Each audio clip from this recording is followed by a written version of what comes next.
Welcome to the Huberman Lab guest series, where I and an expert guest discuss science and science-based tools for everyday life. I'm Andrew Huberman, and I'm a professor of neurobiology and ophthalmology at Stanford School of Medicine. Today's episode marks the fourth in the 6-episode series on fitness, exercise, and performance. And today's episode is all about optimal fitness programming. That is, how to design a fitness and exercise program that can achieve the goals that you want for fitness and for sports performance. Dr. Andy Galpin, great to be back. In previous episodes, you taught us about the various adaptations that occur at the level of cells, at the level of organs, indeed at the level of the entire body that underlie things like improvements in strength and speed, hypertrophy, aka muscle growth, and the various forms of endurance. And you laid out beautifully the various protocols that one can do in order to achieve each and every one of those adaptations. Today, I'd love for you to teach us how we can combine different protocols to achieve multiple adaptations in parallel. For instance, how to improve endurance and strength, how to achieve some level of hypertrophy, perhaps directed hypertrophy at specific muscle groups, while also maintaining endurance and perhaps improving speed, for instance. And if you would, I'd love for you to tell us how we can combine different protocols and vary those across the week, across the month, across the year, so that we can make regular progress, and perhaps even you could give us a window into the ways to make the fastest progress possible.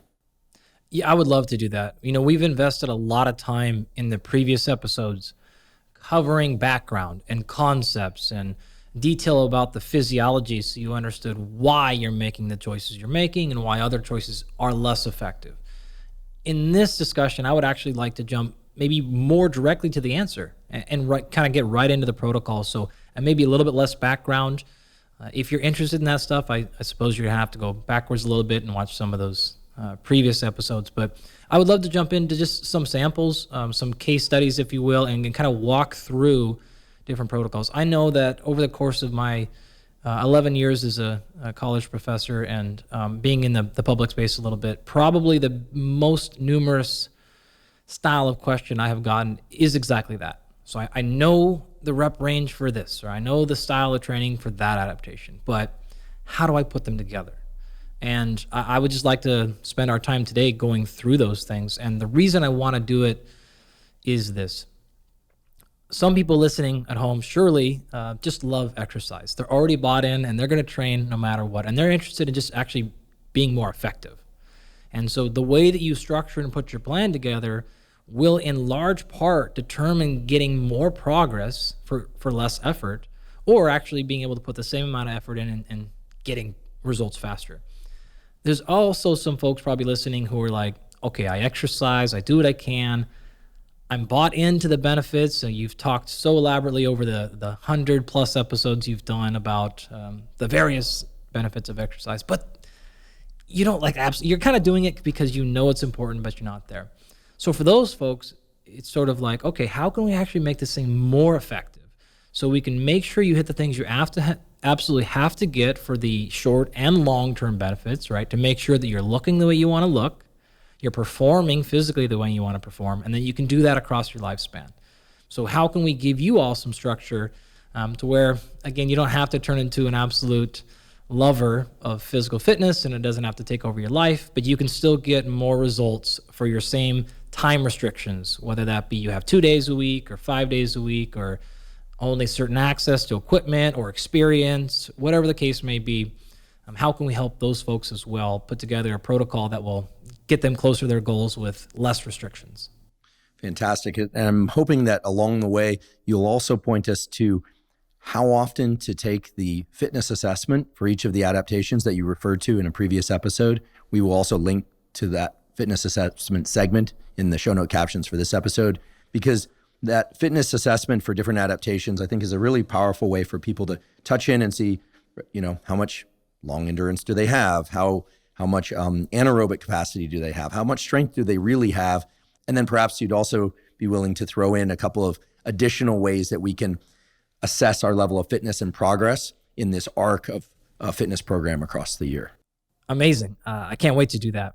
I think it is also important before we jump in to acknowledge a lot of folks may be thinking to themselves, I don't really necessarily need a plan. Why do I have to do that? I don't have a certain goal I'm going after. I'm not running a race anytime soon. I'm not a competitive athlete. I go to the gym and I work out. And that's great. Well, I would like to try to convince you that regardless of where you're at, having a plan will achieve those things we just talked about, which is more success in a shorter time frame.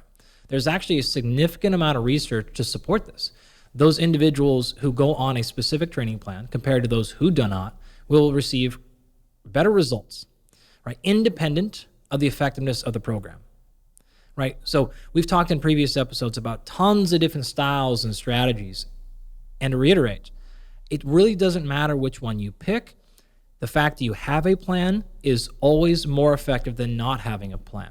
And so again, even if you're not planning on competing with something, if you want to shorten the amount of time you're in the gym, get more results from it, I would strongly encourage to put something together. The two largest reasons why people don't get results with their fitness training protocol is number one, adherence, and then number two, some sort of progressive overload.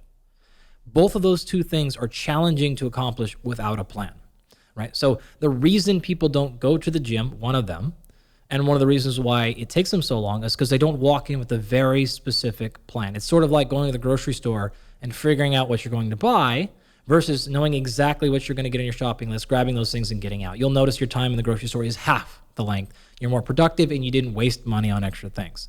Okay, so that alone will drive adherence because you're now going to think to yourself, oh, that 90-minute workout I do is actually really just 60.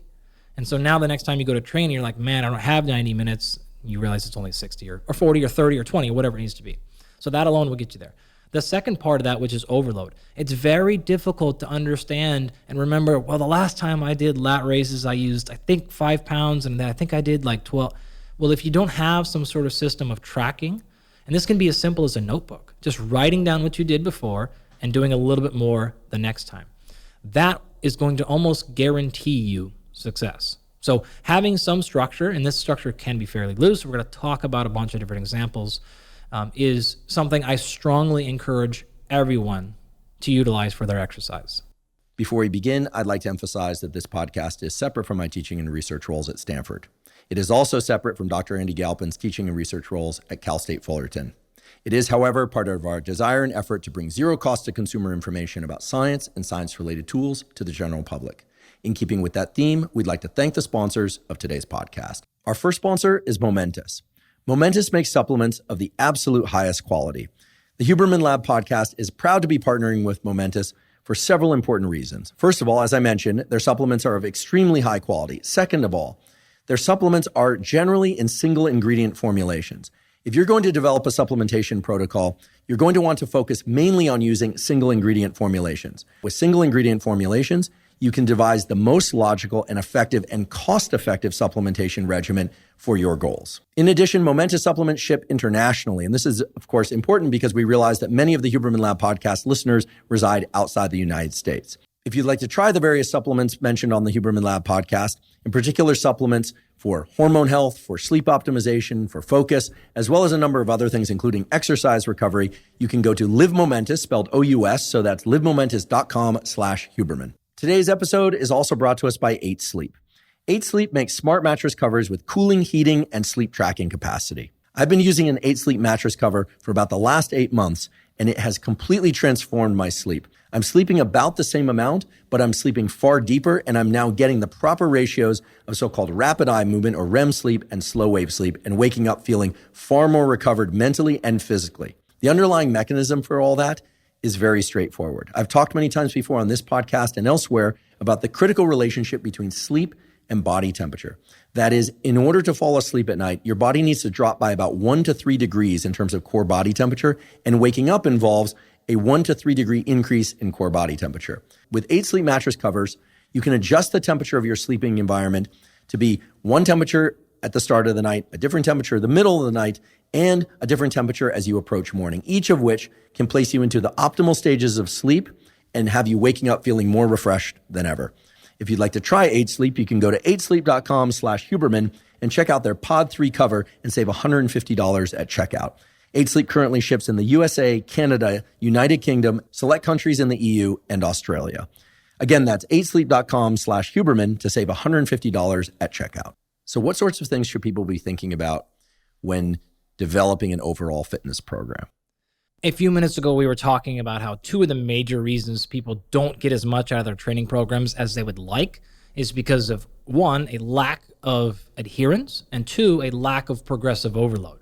So the solution to that is constructing a plan that lives within your realistic limitations. So I would like to walk you through my 10-step approach to how I design training programs. Now, before I do that, I think it is fair and important for the audience to understand that this is simply my approach. I've been doing this a long time. I played college football, and I wrote my own training programs back then. I have and am still working with professional athletes in the PGA Tour, and the NFL, the NBA, Major League Baseball, as well as a ton of general population folks. So this is a combination of the evidence base that we've been talking about in terms of best practices for strength and conditioning, as well as just my years of experience. So there are many, many ways one could do this. I'm not even suggesting this is the best. This is simply how I do it. This is exactly how I handle it when a new individual comes to me and how I teach my students. So step number one is assessing properly and identifying a training goal. Now that's actually sort of funny because we hear that a lot, but a lot of people actually never take that step. Not to call anybody in the room out. But what's happening here is this morning, Andy, Dr. Galpin and I were training together, and he was providing amazing tips on form and set rep cadence and this sort of thing. And he said, so what's your training goal for the next 12 months? And I paused, and it turned into a very long pause. Which is an easy, nice way of saying he didn't have an answer. I didn't have an answer. Of course, I don't just want to maintain what I've developed in terms of strength and hypertrophy and endurance, but I don't have a clear goal. Right. So I'm hoping that by the end of today's discussion, I will be on track to a clear set of goals to train for. I'm not going to bore you all here, but really, I can't stress enough how important that step really, truly is to getting results. The analogy we use here is if you left your house and you were attempting to get to the grocery store, and you just started driving. And if you drove every possible route, you would eventually get to a grocery store. And so, yes, that can work. A better approach is saying, here's where I am, there's where I want to go, what is the optimal route there? And that's really what you're doing with goals. So it is a boring step. It is not interesting to hear. I don't have any real hacks or tricks for you, but it is step number one on purpose. We have to know exactly where we're going. You can do this in two ways. Way number one is to just pick something. Arbitrarily decide, I'm going to run a 5K, or I've done that before and I want to improve it by 10 seconds. I want to lose 10 pounds. You can just pick one. That's great. Another way is to run through that fitness testing protocol we described in a few episodes before. And if you do that, you can see which of these areas that maybe you have the largest lagging in, or what is the most severe performance anchor is how we refer to it. And then choose that as your primary goal. So either option, some people come into training programs with a very clear goal in mind. They want to add more muscle or whatever. Okay, great. If you're like, I don't really know, I just kind of work out, then run the fitness testing protocol. You'll see what score is the lowest in, and then you'll maybe make that a priority for the next, say, 3 months. So the first step is to identify a specific or set of specific training goals. A really nice tool for helping you set a goal is a system called S.M.A.R.T. Right now, there's a little bit of debate on what those acronyms actually stand for, but we'll get close enough, right? So S.M.A.R.T is often specific, measurable, attainable, realistic, and timely. So starting off with S, specific. In general, the more specific your goal is, the higher likelihood you will have at succeeding in that. M, being measurable, means it needs to be something that you can actually put a metric on. So this can be objective or subjective, but generally I like to have at least one objective measure. So remembering objective is something that is not based on feeling. It is not up to you. This could be something simple like your body weight. It could be how much you can bench press, what's your 1 mile time, and whatever is most important to you. It actually doesn't have to be a fitness related goal. For example, if you're using fitness as a way to enhance your sleep, the main metric you may be interested in is, the amount of hours slept. It could be something like efficiency or whatever is most interested. It could be work productivity. It doesn't really matter. So it doesn't have to actually be the fitness goal. But what is the motivation of why you're doing it? So that's specific, measurable, attainable or actionable, as is often described, is something that is within your capability. So attainable, a bad example of attainable is something like, my goal is to win more games. That may not be up to you. The other team you're playing, it could influence it, the schedule, etc. So attainable should be something that is within your control. Realistic or relevant to you is something that is, again, something realistic that you can achieve. You wouldn't want to make a goal that is, you want to double your body mass. This is not going to happen. So think about the constraints. How old are you? What's your training experience? How much time do you really have to invest in this? And then pick something that is realistic. And then honestly, my little twist here is take that and minus 10%. Because typically when people put together training programs, their goal tends to be quite lofty. And they get some small percentage of the way in, realize they're never going to get there, and then back off. This sort of reminds me of a classic deception study that we did in my lab one time, where we took people and we had them do this maximal front raise. Basically, so you held a dumbbell out in front of you for as long as you possibly could. And the goal here was actually, it's a deception study, so we're tricking them. And so we said, okay, we want to just get normative values to see how long people can hold this front raise. And I think we used something like 5% of their body weight. And so they came in and they did it one time, and we timed them. They didn't get to see the clock. They left. And then we said, we got to come back in, repeat it, right? We got to do a couple of tries here to get a normal value in case it's off or whatever. Well, the participants were split up into 4 groups. So group 1 actually was told that their time was 15% lower than that they actually got. Group 2 was 5% lower. Group 3 was 5% higher. And group 4 was 15% higher. So the second time they came in to do it, our graduate student, quote unquote, made a mistake and left the timer in front of them. So the first time, again, they did the exercise, they're just holding it. They don't have any idea how long they're holding it. The second time, they had a giant iPad set like just a little bit off-centered where they can clearly see it. So they watched the time go by. And of course, what happened was those folks, say, who did 1 minute the very first time when they tested, they came back in to do the second time, and they're holding it. And we told them they actually got 45 seconds. When in reality, they had done a minute. So they're holding it, and they think they only did 45 seconds. By the time they get to like second 40, 41, 42, they get past 45, they almost all quit like 47, 48 seconds. Because they wanted to beat their previous score, but then we're like, cool, I beat it, and then they quit early. So they were actually not yet to failure, but they were just happy enough to beat what they thought they'd done, and then they quit. The other group on the inverse side, again, say they got a minute. We told them they got a minute and 15 seconds.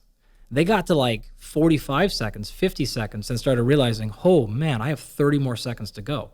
And they quit way early because the carrot was way too far out. They realized, I'm never going to get there, so I'm just going to stop now. Can you guess which group did the best on the post-test? Ones that were just within about 5% of. Totally. So they wanted to improve. And so again, say they got a minute the first time. We told them they got a minute 5. They got a minute 5 the first time. We told them they only got a minute. They actually exceeded that greatly because they wanted the PR. So making sure that that goal is properly aligned, it needs to be a little bit scary, a little bit unrealistic. Well, you're going to have to work for this. If it's too easy, you'll quit. You won't feel like a challenge. If it's too hard, though, you'll quit early as well. So you want to make sure it's that reasonable balance of like, should I train today? Or like, maybe I'll just go through. If I do that, I'm not going to hit. I got to get after it. But not like, oh my God, like there's just no chance here. So you're going to walk away early. That's a fantastic study, I have to say. It's very simple. I think it illustrates a number of important psychological principles about goal setting, motivation, self-perception, but also the dopamine system. The dopamine system is this universal reward system that, meaning it doesn't only work for food or only work for fitness goals or only work for academic goals or relationship goals. It is the universal substrate for all of that. And I actually think there's some real gems of information in the study design that you described. So just cue that for maybe a potential collaboration between our laboratories, because absolutely. I think it's very important, but it does cue up another question relevant to fitness in particular, which is, what are your thoughts on intermediate goals? So let's say my goal is to drop 2% of body fat from where I am now, a year from now. So roll into the next year from now, about 2% lower on body fat, but maintain my lean body mass, or maybe even increase it. Yep. How should I assess progress? Because the dopamine system loves a goal, that it loves anticipation of a goal, but it responds best to, we sort of re-up, if you will, our dopamine anytime we get a signal that we are on the right track to that goal. And that signal could be, okay, I did the workout. I just trust that these workouts are going to give me the result I want. But of course, we know that when people get a glimmer of the idea or some objective feedback that they're on the right path, that dopamine system really fires and provides motivation for continuing toward the ultimate goal. And as we've talked about in the strength, speed, and hypertrophy episode, resistance training itself has this built into it because of the infusion of blood into the muscles. You actually get a little window into what you might get in terms of an adaptation simply by way of the so-called pump, whereas endurance type work generally doesn't have that. You don't see yourself get better, drop back, and then adapt and actually get better. But that's actually what you see with weight training. So given all of that contour of the dopamine system, what sorts of intermediate goals should I set for myself, or should somebody set for themselves? And I realize it will probably depend on the ultimate goal. Yeah. But would you say check in on progress once every week, every month, 3 months? I don't know if you can tell the look on my face. I love this question and this topic. I spend so much time on it on my senior and graduate level program design course. I've been fortunate to work with a few athletes where we've had multiple years. And if you can really take the time to step back and go, it's not about optimizing for the next 6 weeks. And in this case, it's not the next fight. It is the championship fight that we need to get to in 3 years. Or it is the Olympics, which are on a quad program, right? You're really optimizing for that 4 year. If you can have that foresight and really think about that and then work backwards, you can see some pretty tremendous things. The sort of saying that is like we tend to overestimate what we can get done in a week and underestimate what can happen in a year. That can be extraordinarily powerful. However, you have to have those metrics called out ahead of time, because you will lose motivation in that short term because you won't see that result immediately. But if you remember, I'm on a path to 4% or 2% or whatever you need to be. Therefore, I only need to be this far right now. I need to be that far and then that far. It's actually quite clear. And so what we would actually do in that scenario, not to go like so off track here because I can really go on this stuff, is let's say it was the year recommendation. You're going to actually need to go to the last part of S.M.A.R.T, which is timely. So part of setting this goal is making sure you understand the time domain responsible. And it's actually quite great here because, not to go Inception on us where we're like list within a list and Rob kills us over here, but number one of this program design thing was assessing your goal. Number two is identifying your defender. What I mean by that is, what is stopping you from hitting that goal? So you want to lose 2% body fat in the next year. Okay, great. What's going to stop us? Once we can achieve that, and we'll go into more of that into a second, then you just start walking that 2% backwards. So you might have to go something like this. Look, every time I start working out really hard, I always get hurt. Interesting. Okay, great. So maybe instead of jumping really hard into an high-intensity interval training program, knowing we're likely to hurt something or get burnt out or quit or whatever the defender is for you, maybe we invest something right now, which is maybe improving your flexibility or working on movement technique, whatever's going to stop you from getting hurt. Or maybe we progress slower so we don't get there. That will allow us to do the work necessary to hit that goal 12 months from now, not 2 weeks from now, not 2 months from now. Maybe that's not the case. Maybe you're like, no, look, hey, I move well. I feel like I'm in like decent shape. I've got enough muscle mass on me. We've talked in previous episodes why having insufficient muscle mass is sometimes detrimental for fat loss. So you checked all that boxes. I don't get hurt very often, right? I got equipment around, no problem. I've got the time in my schedule, and I have enough muscle. Great. Well, now we maybe just split it up and say, look, we got 12 months, we got 2%. It's as simple as doing 0.5% per quarter of the year. And now all we're looking at is that number, right? I don't have to necessarily get all these things done. I can go quarter, 0.5%, 0.5%, 0.5%, 0.5%. You're going to get there, right? The other scenario that I laid out a second ago, it maybe needs to look like something like this. Quarter one is going to be 0%. Like, whoa, yeah, that's right. You may not lose a pound for the next 3 months. We don't care. That's not the goal of these 3 months. I know that's the goal of this year.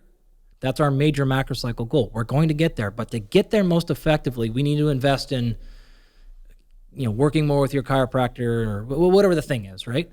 That will allow us to then go 0.5% quarter two when we can really start training, but we're going to ramp into it. Quarter three, we're going to go another 0.5%. And now we're halfway there. Quarter four, we've invested so much. You're ready to go. We're going to go hard. We're going to get that last 1%, that last quarter, and we're going to get there and you won't be hurt. So that makes it very clear. And I can also envision how the precise structure of these intermediate goals would vary depending on what sort of adaptation one is pursuing. And I do remember from our previous episodes that fat loss itself is not an adaptation. It is a byproduct of other adaptation. So I just want to make sure that you know that I was paying attention. It's committed to memory. Absolutely. Some goals, such as fat loss, are very quantifiable, and yet they might not be linear. Right. It's hard to know, the assumption is if you ingest, X fewer calories than are required per day, then you'll lose X amount of weight, some percentage from body fat.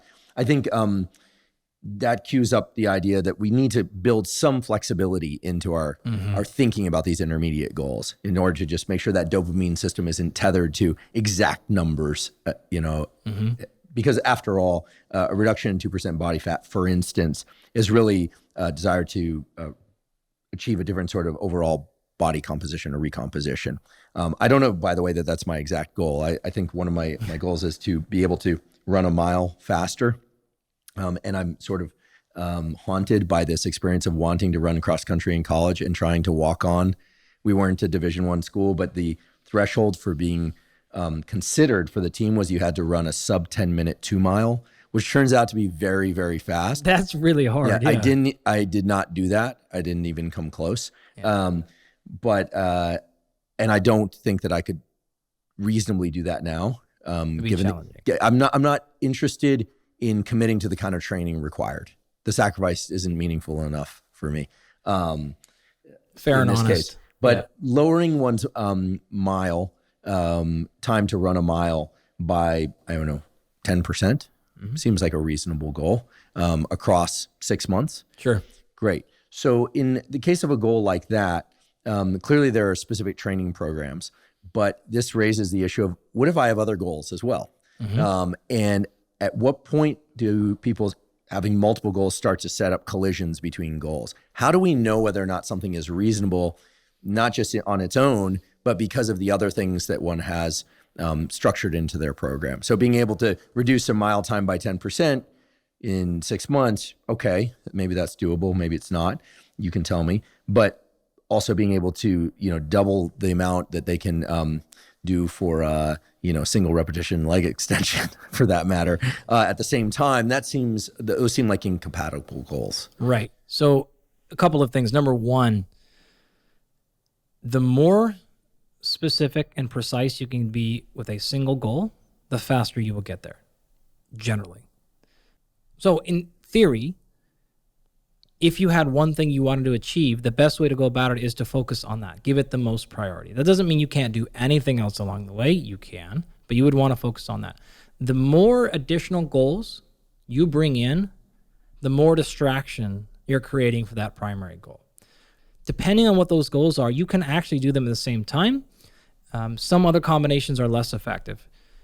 Think about it like this. We went through those 9 adaptations, and we went through them in a specific order on purpose.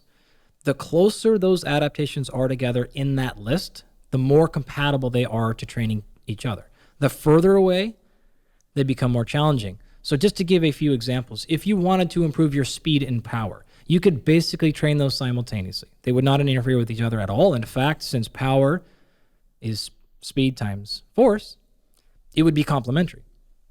If you just walk down the line from there to strength, hey, same thing. If you get faster, that's going to aid in strength because force is mass times acceleration. So if you improve acceleration, you're contributing to strength. Same thing with power. So speed, power, and strength are generally very complementary. You can absolutely train all three of those goals at the same time and have no issues. Getting into hypertrophy, now we've got a little bit of distinction. If you're going to train strength and hypertrophy, as we talked about in that episode, at the base, those are going to be complementary. You add on some muscle, you're going to get stronger. You start training for strength, it's probably going to help you add on some muscle mass.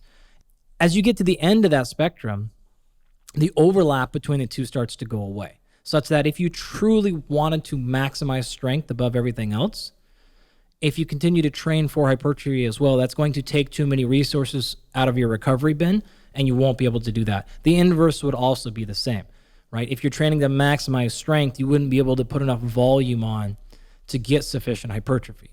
So if you wanted to then combine speed with hypertrophy, you're going farther away from each other, which means there's going to be more and more distraction. So the hypertrophy training would cause a ton of fatigue. You wouldn't be able to go at max speed for your speed or power strength. So you're going to be compromising those results. Now, speed training won't compromise your hypertrophy training because it's non-fatiguing, right? And so, boom, here we have a little bit of an interference effect one way, but probably not the other. Let's move down the spectrum one more time and get into endurance. We won't go through all of these things, but you're getting the idea here. Oh, a little bit of a high-intensity intervals? Okay, cool. Now, would that compromise my speed, power, or strength? Probably, because there's a little bit of residual fatigue. If the volume was low enough, then you'd be fine. All you're worried about there is not necessarily like some sort of cellular mechanism. It's just simple fatigue. It is amount of energy expenditure versus is that compromising my recovery to come back?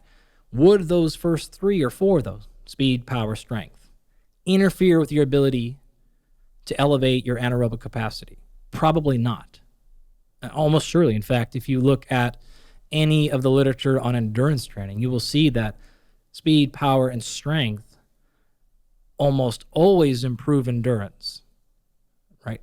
Endurance training added on top of strength can be detrimental, can have a neutral effect, but generally doesn't help one get stronger by adding additional conditioning unless you're so unfit you can't get through the volume needed in the strength training, right? One more example here so we don't drag this out too far. In the case of something like I want to lose fat, well, hey, we don't have to worry about interference. It doesn't really matter. If you're fatigued for your hypertrophy session, not a big deal. We're just trying to get some work done. If your hypertrophy session fatigued you from your conditioning, it's cool because you got the work done. So you don't have to worry about it so much. So it really kind of depends on the actual goal, and what you want to pay attention to is actually what are the chances of overlap, which means like what are the adaptations you get physiologically that cross over from one to the other, and then what are the ones that are actually going to start interfering. In fact, I have in my class, I have this giant matrix chart of interference effect going from adaptations through a whole bunch of systems, everything from like handling pH to lymphatic drainage to bone mineral density, etc. And you can walk through these whole things and say, which ones actually have a positive effect, which ones have a massive positive effect, and then which ones actually have a little bit of an interference. And perhaps if you guys are nice enough, we could throw that into a newsletter or something, some PDF or something. I think that would be immensely valuable. I think some of that more extensive information, when it's laid out in grid form like that, it's easier really to useful. contend So with, yeah. We should do, well, now we've said it. So I didn't say I would do it. I said perhaps. I think it's a great idea. I think it's a terrific idea. The idea that items closer on to each other on the list of those 9 different adaptations are going to be easier to achieve in parallel than items further apart makes perfect sense. And what I heard was that there's a few caveats that might seem minor, but they're actually quite important, such as anything that is relatively low intensity and doesn't impede recovery can probably be included as a parallel goal. So some speed work in conjunction with some long duration cardio work, for instance, even though we're talking about number 2 on that list and number 9 on that list. In that case, the long duration endurance, even if it's low intensity, may actually interfere with the speed if the volume gets too high. If you're talking about, I went on a 30-minute jog, for most people that it's totally fine. What we're really talking about here is when the miles start piling up, or the time really starts getting there, in combination with some of the factors we've talked about earlier, which is exercise choice. So more eccentric landing-based exercise choices, running, for example, is more likely to interfere than cycling, right? Because you're not landing. Swimming is low impact. So if you're going to do those things, you can hedge your bets a little bit by choosing an exercise choice that is less impactful. Again, if we're literally, because there's oftentimes confusing here, was like, oh, don't do 10 minutes on the treadmill before you lift. You're going to cut, whoa, like time out. A warm-up is fine. We're really talking about probably more than 30 plus minutes at higher than 60% heart rate, like random number, something like that. Depends on the person, etc. But it has to be a decent chunk. Again, you can actually fix that by then just consuming calories. You can also fix that by making sure everything else in the hidden invisible stressor bucket is improved. So this is like one of our tricks that we'll get into when we get into recovery, is you don't necessarily need to reduce your training if you just ramp up your recovery. I'd like to take a brief break and acknowledge our sponsor, Athletic Greens. Athletic Greens is a vitamin, mineral, probiotic, and adaptogen drink designed to help you meet all of your foundational nutritional needs. I've been taking Athletic Greens daily since 2012, so I'm delighted that they're a sponsor of this podcast. The reason I started taking Athletic Greens and the reason I still take Athletic Greens once or twice a day is that it helps me meet all of my foundational nutritional needs. That is, it covers my vitamins, my minerals, and the probiotics are especially important to me. Athletic Greens also contains adaptogens, which are critical for recovering from stress, from exercise, from work, or just general life. If you'd like to try Athletic Greens, you can go to athleticgreens.com/Huberman to claim a special offer. They'll give you 5 free travel packs, and they'll give you a year's supply of vitamin D3K2. Again, if you'd like to try Athletic Greens, go to athleticgreens.com/Huberman to claim the special offer. I'm going to take the liberty of assuming that most people fall into one of either 3 bins in terms of their goals. Again, most people. Certainly, there are going to be people that lie outside these bins.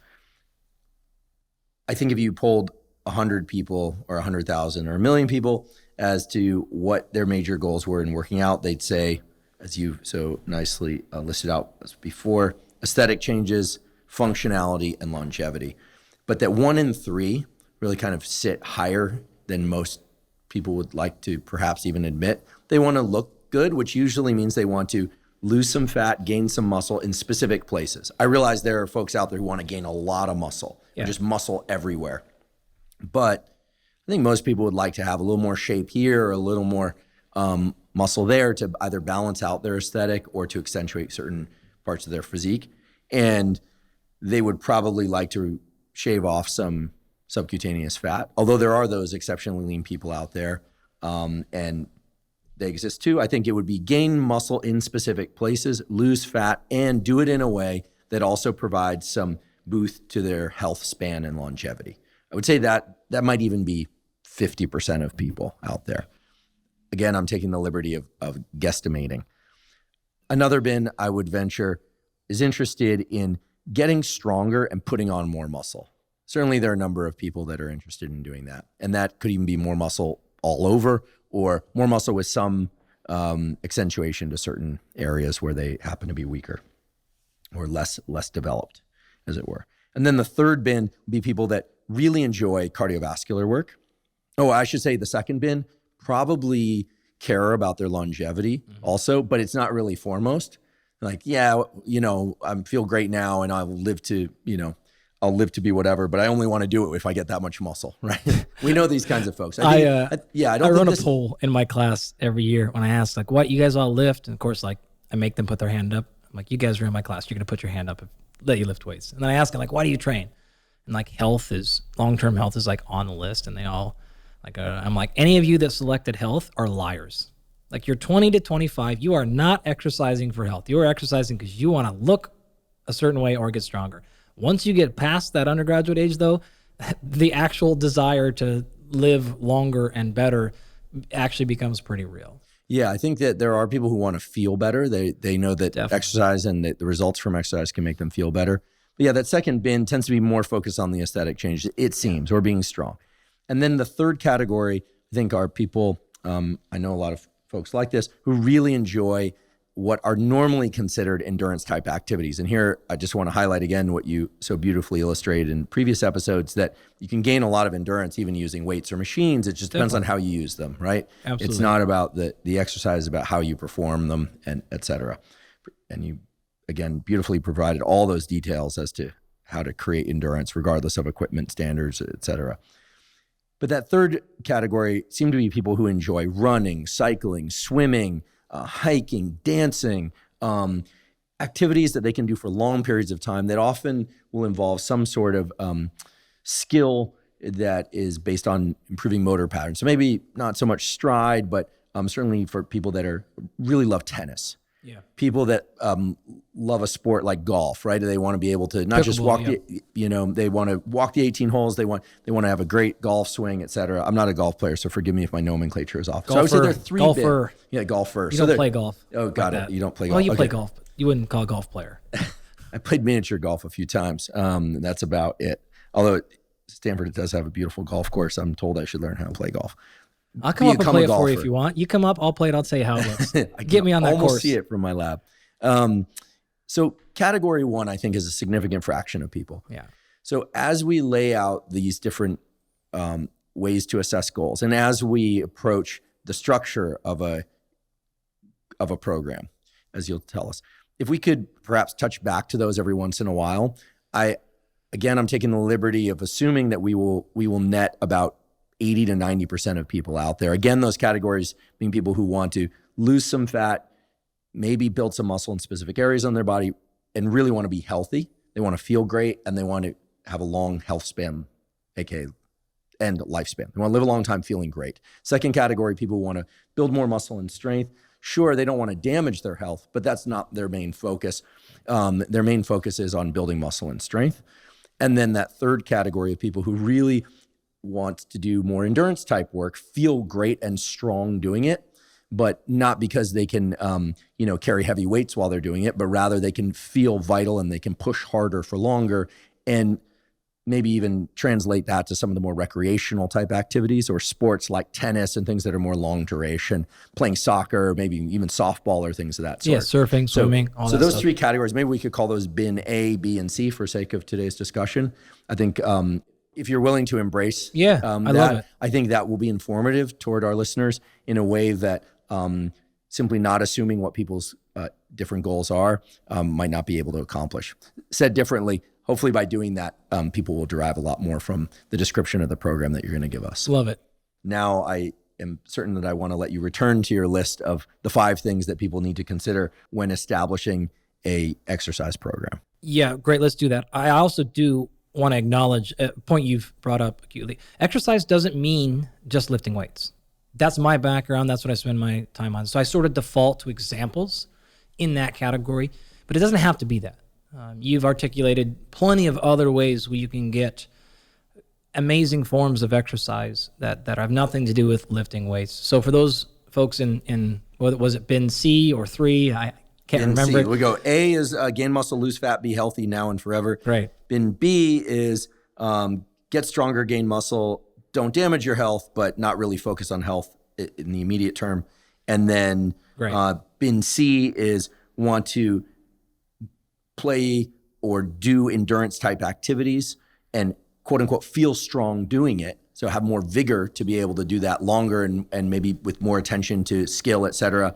And of course, also want to improve their health. What you've effectively done is you've given us 3 different avatars with 3 different goals, right? So the next step for each person or group is going to be to identify their defenders. But before we get that, we got to close the loop on this SMART thing. So in each case, they have either chosen that goal based on their personal preference, or perhaps they did our fitness testing protocol and realized they need to gain strength. So whether the reason they chose to be in buckets B or A or C was because of our protocol or it's just personal preference, it really doesn't matter. They still want to go through this process of laying out their goals and making sure that, again, they're specific, right? So let's go through bin C, which is a great one. So you want to have more energy and you want to feel stronger when you're doing your kiteboarding. You want to feel stronger when you finish your round of tennis, round of golf, game of tennis. Okay, great. That's a different strength. Absolutely. See, I know what you're saying though. Amazing. So that goal needs to be specific to that, right? So it would be hard to make a goal like, I want to feel better at the end of my round. Boy, that depends on too many other factors. A better goal would be something like this. I want to be able to run this 2-mile loop that I do around my neighborhood, and I want to do it and have a lower heart rate at the end. Or I want to be able to get my heart rate recovery back faster. Amazing. That will probably align with you feeling quote unquote stronger with it, right? So I did the same course and either I can do it at the same speed and it's not nearly as hard, or I can go faster. Whichever one, it doesn't matter. But that would be an example of a specific goal. The other buckets you laid out kind of already have specific goals, like I want to get stronger. Well, that's going to be the goal. The other one is going to be, I want to lose some fat. Okay, that's kind of, the goal is sort of implicit in that. It's the other people where you're just like, I don't really care about that. I just want to be able to surf the great waves and then not feel exhausted afterwards. All right, cool. Well, then you still should pick a metric that is not that activity maybe, because it won't be within your control depending on the waves and the temperature and all this stuff, that you can use as a proxy to say, if I were to do something that represented me feeling probably better when I surf, what would that be? And it's not perfect, but it would be still as specific as you could get. You still want to make sure it's measurable. Again, in this example might be something like you're going to go to the pool and time how long it takes you to swim 800 meters or something, right? It's attainable, and then you'll set a goal that's realistic and timely. I'm going to improve by 5% in the next 2 months. Okay, cool. That probably falls in the realm. And then you're making the assumption that if you did that, you'll probably feel better when you go out to do your primary activity, which is, say, surf. The reality of it is, every time we work with an actual athlete, that's what we do. Athletes don't come to us to lift weights. They don't come to us to get stronger. They come to us because they want to play better and they want to stay on the field more. What we're trying to convince them of is, if you do this thing in the gym, then that should translate into you being better at your sport, recovering faster, being less injured. But it's still just a proxy. And so that's all you're doing with these other non-specific goals, especially when they're performance-based goals. And we didn't package it that way, but that's really what you talked about for bin C there. It is a performance-based goal. I want to be able to perform when I'm in the field. And my brain, that's a sport. And your brain, it's when you're at yoga class. It's the same thing. Like we've said this earlier in our series, that if you have a body, you're an athlete. I want to prepare your body such that it can do exactly what you want it to do. You then get to have the choice of what you ask it to do. You call it a sport, you call it your Saturday hike with your family, I don't really care. It's the same thing. You get control of your body performing the way you want it to perform, and that's what this whole thing is about. Great. So now that we've covered, I think, as much as we need to regarding assessing and choosing a goal, I want to get back to this idea of identifying your defender. So you really need to think carefully about what is stopping you from hitting those goals. And so you're forecasting a little bit. You're also going back into your own personal history, right? Do you have history of knee pain? Do you have a history of working too much? Do you have a history of a lot of travel? Do you have a history of getting sick a lot? What are these things that are happening that are going to stop you from hitting your goal? A couple of examples I've already laid out, so we don't need to go too much longer here, but in the case of somebody who is in maybe bin A, right, which is, I want to lose some fat, maybe gain a little bit of muscle. Okay, what's stopping you from the strength and conditioning side? Is it the fact that you can't train consistent enough? Is it a fact that when you go to train, you don't know what to do? Is it a fact that when you go to train, you train your ass off and you're not getting results? Okay, great. All three of these different scenarios are going to result in different programs because they have different reasons you're failing. And that is really critical. Instead of just going, I want a fat loss program, and picking one up off the internet, it may not actually be addressing the point of failure for you. So the sooner you can choose your programs based on why you're failing, the sooner you'll start getting results. So you have to run a little bit of a critical analysis there. And it can be something scientific, and it could be a measurement. And it also could just be you thinking about, you've tried this in the past and why didn't it work? Wasn't that interesting? Okay, tell me more about why it wasn't interesting. I'm not really into machines, and that's all I had. Okay, great. Or I loved it. I loved the gym I was at, and I was getting results, but it was so far away. Okay, interesting. Why did you stop before? Why didn't it work? Or if it did work in the past, amazing. Let's go back to something similar, but has your life changed at all?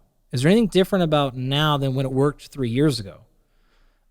Yes, no. If not, maybe we run it right back. If it is, okay, we're going to sort of predict those things. And you want to work, effectively what I'm saying is throughout this entire 10-step process is going to be, you want to make sure that there are the non-negotiables that are in your life that you know are going to be ahead of your fitness program. And you want to work with those things, not against them, right? Because life will win. When it comes to your children, when it comes to your job, life is going to win. You're going to have to give up something. It's going to take some hard work, but we want to fight the right battles for most people, right? Even for our professional athletes. We get this all the time. It's just like they have nothing else to do but train, right? You're like, well, hold on now.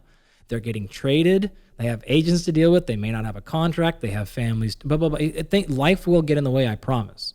And so you want to fight the battles that you can win, not ones that you're going to lose. And so that's really what this game is about. So if the battle is, hey, my job is super hectic. Okay, great. We're going to come up with a different strategy that's more flexible maybe. I'm still going to hold you to the fire. I'm not going to be easier on you, but we're just not going to try to set up a situation where you have to do this workout Monday, Wednesday, Friday, and Saturday. Because you know your job is on the road and you're provide all the income for your family and your children. Okay, whatever the thing is, right? That's what we really want to identify. So when I say identify your defenders, you need to run a little bit of a critical analysis on this. And a little bit of a tool I'll use for this is a modification of another system I stole from Kenny Kane, which is what we call the Quadrant system. So you can imagine everything in your life goes into one of 4 buckets. All right. Now, bucket 1, I'm just going to call business. And this is anything to do with your job, income, sort of all those things. Bucket 2 is relationships. So again, this could be family or love life, like anything that we would call relationships, social connection, purpose, anything right there. Bucket 3 is your fitness. And bucket 4 is your recovery. So one of the first steps we take is we walk through this and we say, all right, you have 10 points total. And you get to distribute these 10 points across the 4 areas. So not 10 each, you get 10 total. And so we walk through and we say, right now, where are you giving your points? And we could do this right now for you if you'd like, or I could make up a scenario. Do you want to do it? Sure. Great. So Andrew, right now in the last month, if you had 10 points total in those 4 categories, where would you be distributing the most points? Which category and how many points would that be? Business, my work.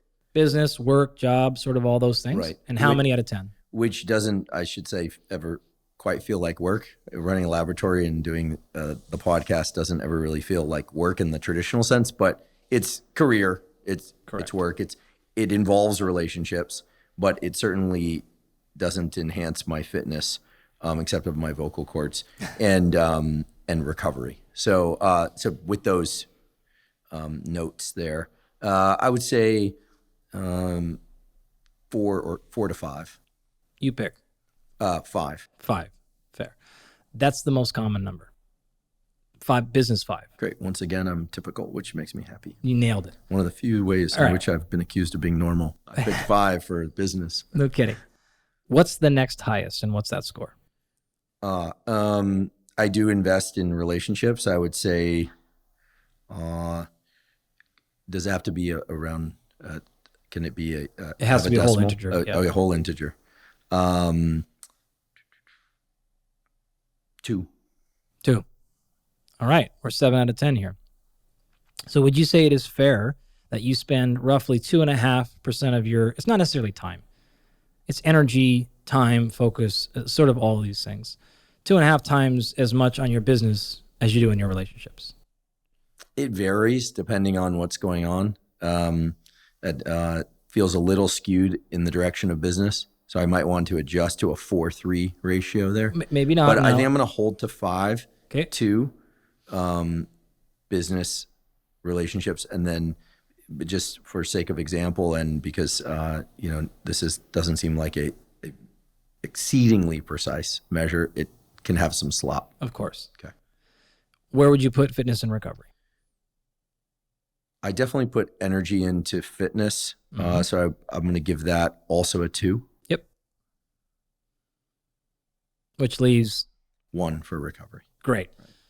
That, what you just laid out, is, again, the most quintessential split you could have. In fact, you run this game on everyone, they're going to come up with basically the same answer, unless they don't work out or whatever, right? Okay, so a couple of rules here.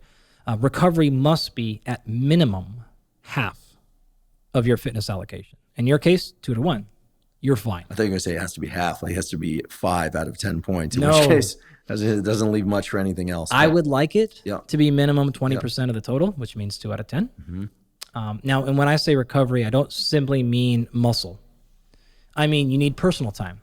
You need meditation. You need sleep. You need to go to a concert and get out and see people. And so, like, whatever the things that give you energy back, right? Some folks, that's personal time. Some folks, that's social time.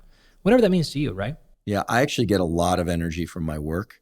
Great. And so that's why some of these numbers are a little bit, you can always the case, kind of right? Cloak the underlying dynamics. So here's what we do from this game. We look at that and we say, if that's our split, Andrew, 5, 3, 2, 1. 5, 2, 2, 1. 5, 2, sure. 2, 1. Right. I'd love to be able to put 3 in relationships just because, but then I need 11 out of. Right. So here's the fun game we play. You're currently at this, and you don't get to add to 11. You have to stay at 10. Your 10 is different than my 10, maybe, right? But 10 is 10. Or just whatever the maximum you can actually do. It's you.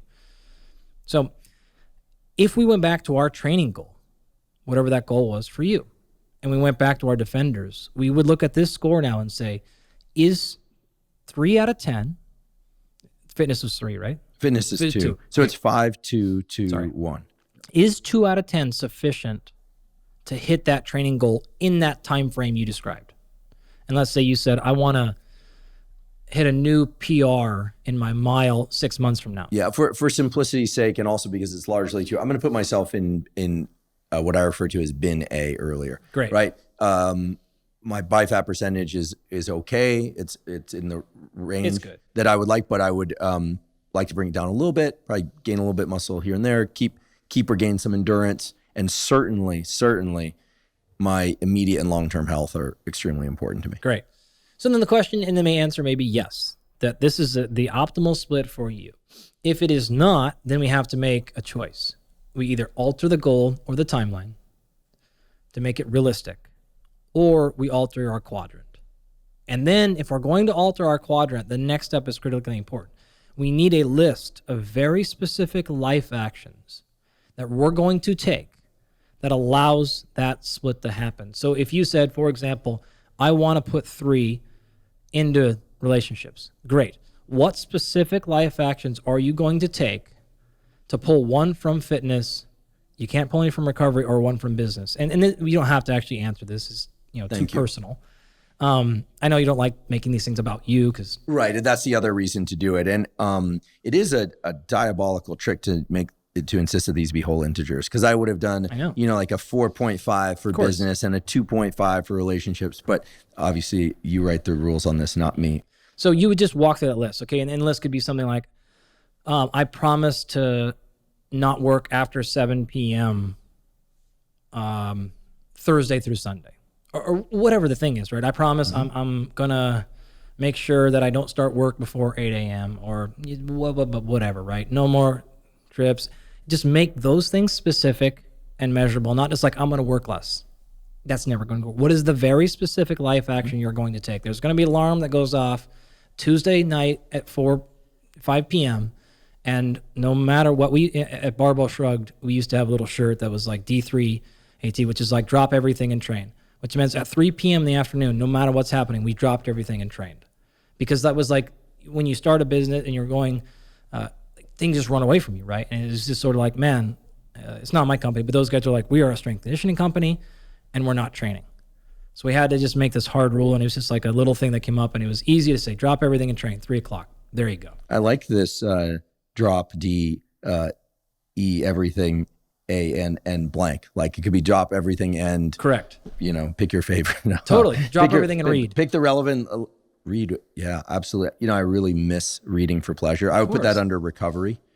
And potentially drop everything and breathe. And do that a lot too. And breathe. You were saying, and breathe. I was saying read. I said that too. Yeah, because for me, reading is both recovery and relationship. Because oftentimes in my relationships, I've not insisted. I certainly didn't insist. We've had a format of reading the same book in parallel. Oh, great. Yeah, not necessarily side by side, but the same book in parallel and then discussing it. It's a wonderful practice, or listening to the same audiobook. Yep. It works well. You can drop everything and play. Mm-hmm. You're just going to go do something fun. You're going to play video games. You're going to go play with your kid. You're going to do whatever, play with your dog. Like it doesn't even have to actually be play, but play it to you could signify personal time, right? It doesn't really matter. Mm-hmm. So yeah, that's I really like this drop everything and blank category. That you probably shouldn't have more than 2 or 3 of those overall.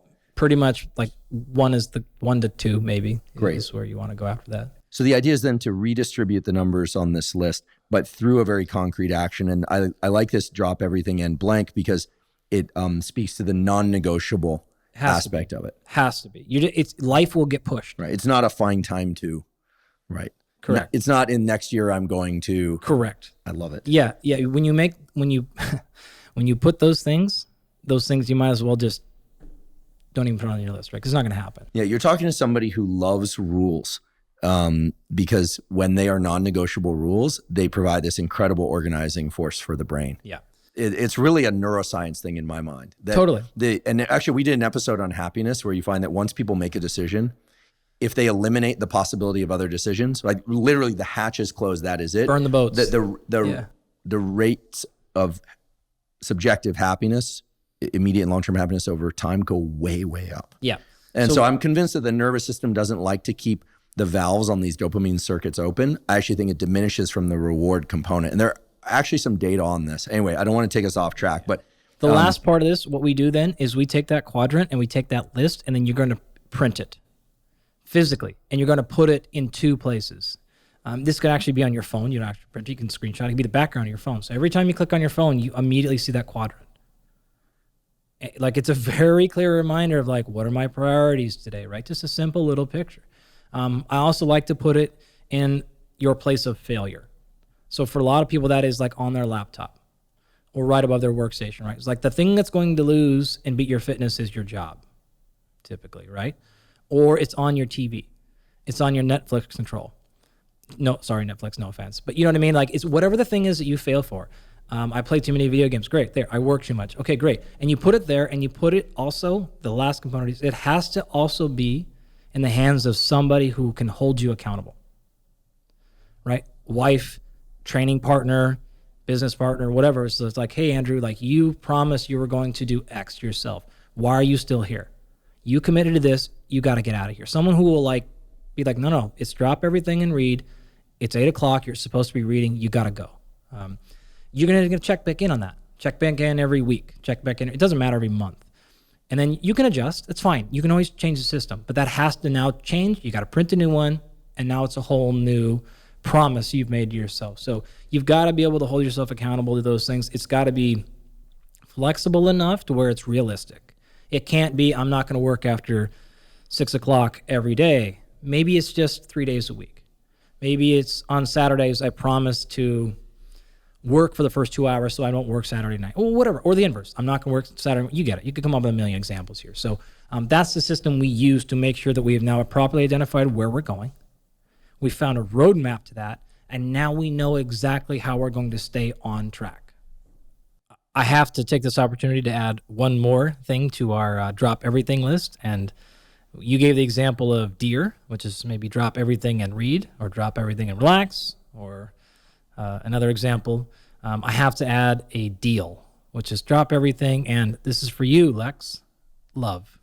Actually, one of the advantages of having a dog or having children is that the drop everything and love is often enforced by the faces of those that you love. They just show up in whatever space you happen to be in. Especially if you work from home. I'd like to take a brief break to acknowledge our sponsor, InsideTracker. InsideTracker is a personalized nutrition platform that analyzes data from your blood and DNA to help you better understand your body and help you reach your health goals. I've long been a believer in getting regular blood work done for the simple reason that many of the factors that impact your immediate and long-term health and well-being can only be analyzed from a quality blood test. One issue with a lot of blood tests and DNA tests out there, however, is that you get information back about various levels of lipids and hormones and metabolic factors, etc., but you don't know what to do with that information. InsideTracker makes knowing what to do with all that information exceedingly easy. They have a personalized platform that lets you see what your specific numbers are, of course, but then also what sorts of behavioral do's and don'ts, what sorts of nutritional changes, what sorts of supplementation would allow you to bring those levels into the ranges that are optimal for you. If you'd like to try InsideTracker, you can visit InsideTracker.com/Huberman to get 20% off any of InsideTracker's plans. Again, that's InsideTracker.com/Huberman to get 20% off. Let's move on to the next one, shall we? Number 3 here is going to be what I call calendar or sort of time frame. So it's going back a little bit and saying you've decided on this goal and you've identified the defenders. Now we need to come up with a realistic time frame for how long it's going to take to accomplish that goal. And when you do that, you need to look at your life schedule. And what I mean by that is, do you have important deadlines coming up? Do you have a holiday? Do you have a trip? Do you have travel? Do your children have something coming up? You need to take all that information, and I literally lay out a calendar, and I write all those dates in a physical calendar first. And the reason I'm suggesting this is you want to work your training backwards around that. As we've been discussing, life will win. If you try to plan a training program that is 5 days a week, 90 minutes a day, and all of a sudden you look 2 weeks from now and you realize you've got a grant deadline and then you've got to take 2 days to go to Austin, it's just foolish. You're going to fail, and then you're going to quit, and you're going to be like, man, again, my training program failed. So you need to figure out what the non-negotiables are in that business quadrant and just not be foolish. All right. So let's imagine you're going to plot out, say, a 12-week training phase, and you've decided on this goal.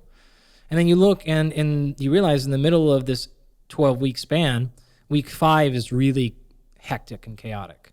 Or you realize that this is a quarter in which something important is due.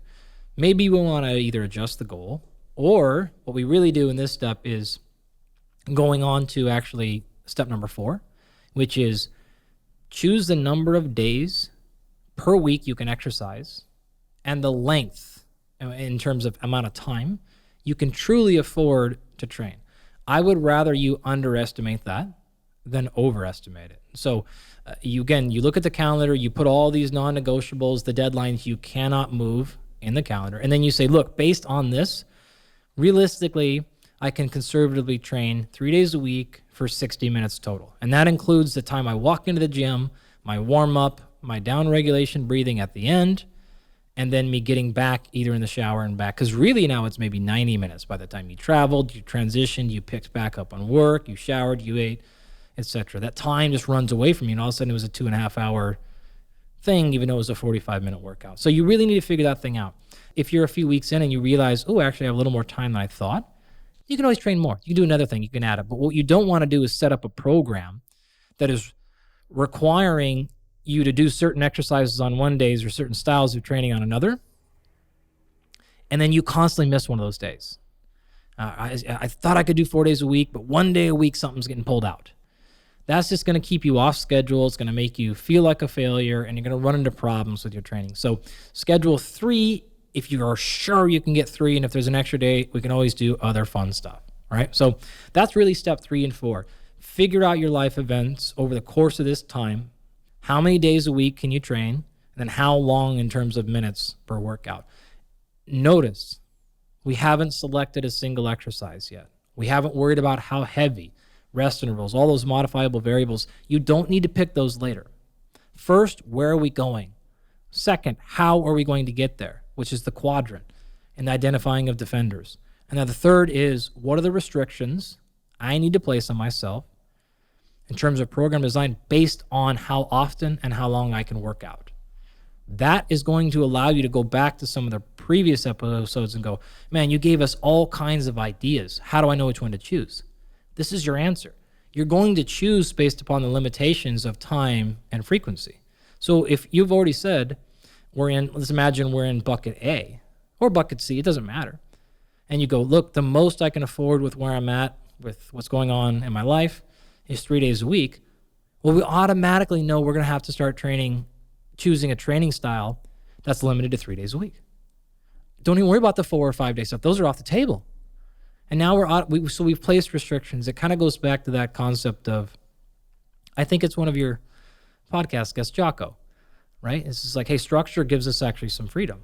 So by creating some restrictions here, we're a little more free to go, I only actually have to choose between A and B, rather than sitting down and going, man, I'm 20 hours into this exercise podcast thing, and there's so many options which one to pick. Well, you create a little bit of restriction, and now it's easier to go, oh, my only option is A or B.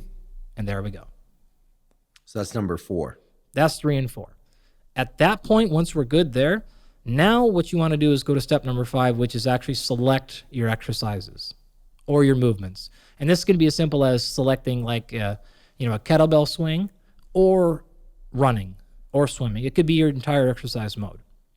And what you want to do with exercise selection here is make sure that you're balancing those exercises across the whole week, not within necessarily every workout. So if you have 4 days a week, 5 days a week, you want to look at the exercise selection and say, okay, I need to have somewhat of a reasonable balance between movement patterns or muscle groups or front and back, side to side, however you're thinking of it, just across that week, right? So again, say we're on that 3-day program and we're in either of the buckets, any of the buckets really, and we say, okay, great. Maybe it's not ideal if all I select is cycling every day.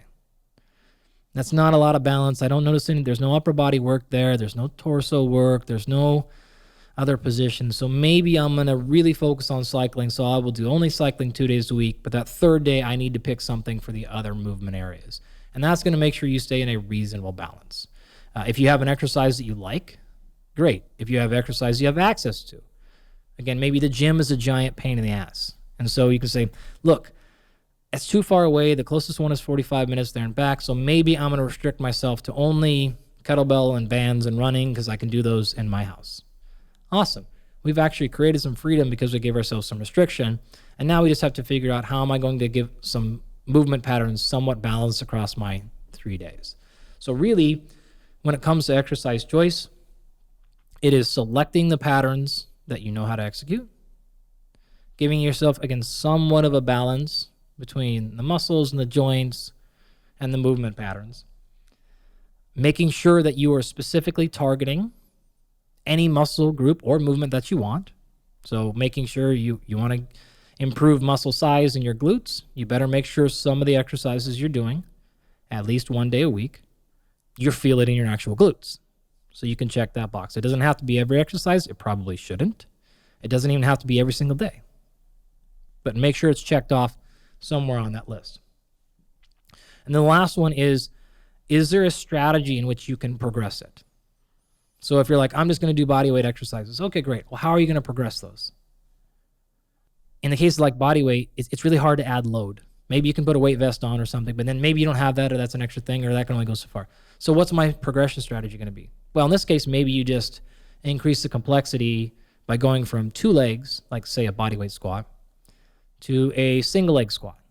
Or you just increase repetitions, or you increase time you're going to hold it. Whatever. My point is your progression strategy will be based upon the restrictions that you place based on availability and things like that. The last thing I would recommend here in terms of exercise progression, to make sure that you can continue to do these things while lowering your risk of injury, both in the short term and long term, is to progress your exercise complexity in this fashion. So make sure, number one, you can do the exercise properly with assistance. So let's imagine a scenario where we're going to try to squat. So put your hands on a bench or something like that. Now, can you execute that squat perfectly with assistance? So you're holding on to something. Okay, great. If you can't, then don't progress past that. Don't go now do a barbell back squat if you can't do it correctly when you had assistance. But let's assume most people can do that. Okay, great. Now you can move on to the next step, which is, can you do it well without assistance? So this would be body weight only.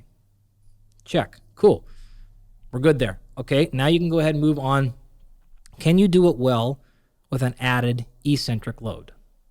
So in this particular case, if we're learning to squat, we can do it well when I hold on to something. That's great. Okay, now I can do it well with just my body weight. Now if I put a little bit of weight on, whether it's a kettlebell in the front like a goblet squat or dumbbells to the side or whatever you want to do, can I lower it and go all the way down and stay in perfect position? If you can do that, great. You're allowed to go to the next step, which is, can you hold it isometrically? So can you go all the way down and then hold that bottom position? What you don't want to do is start adding load or speed or fatigue if you're going down to the bottom position of the movement and you're out of control.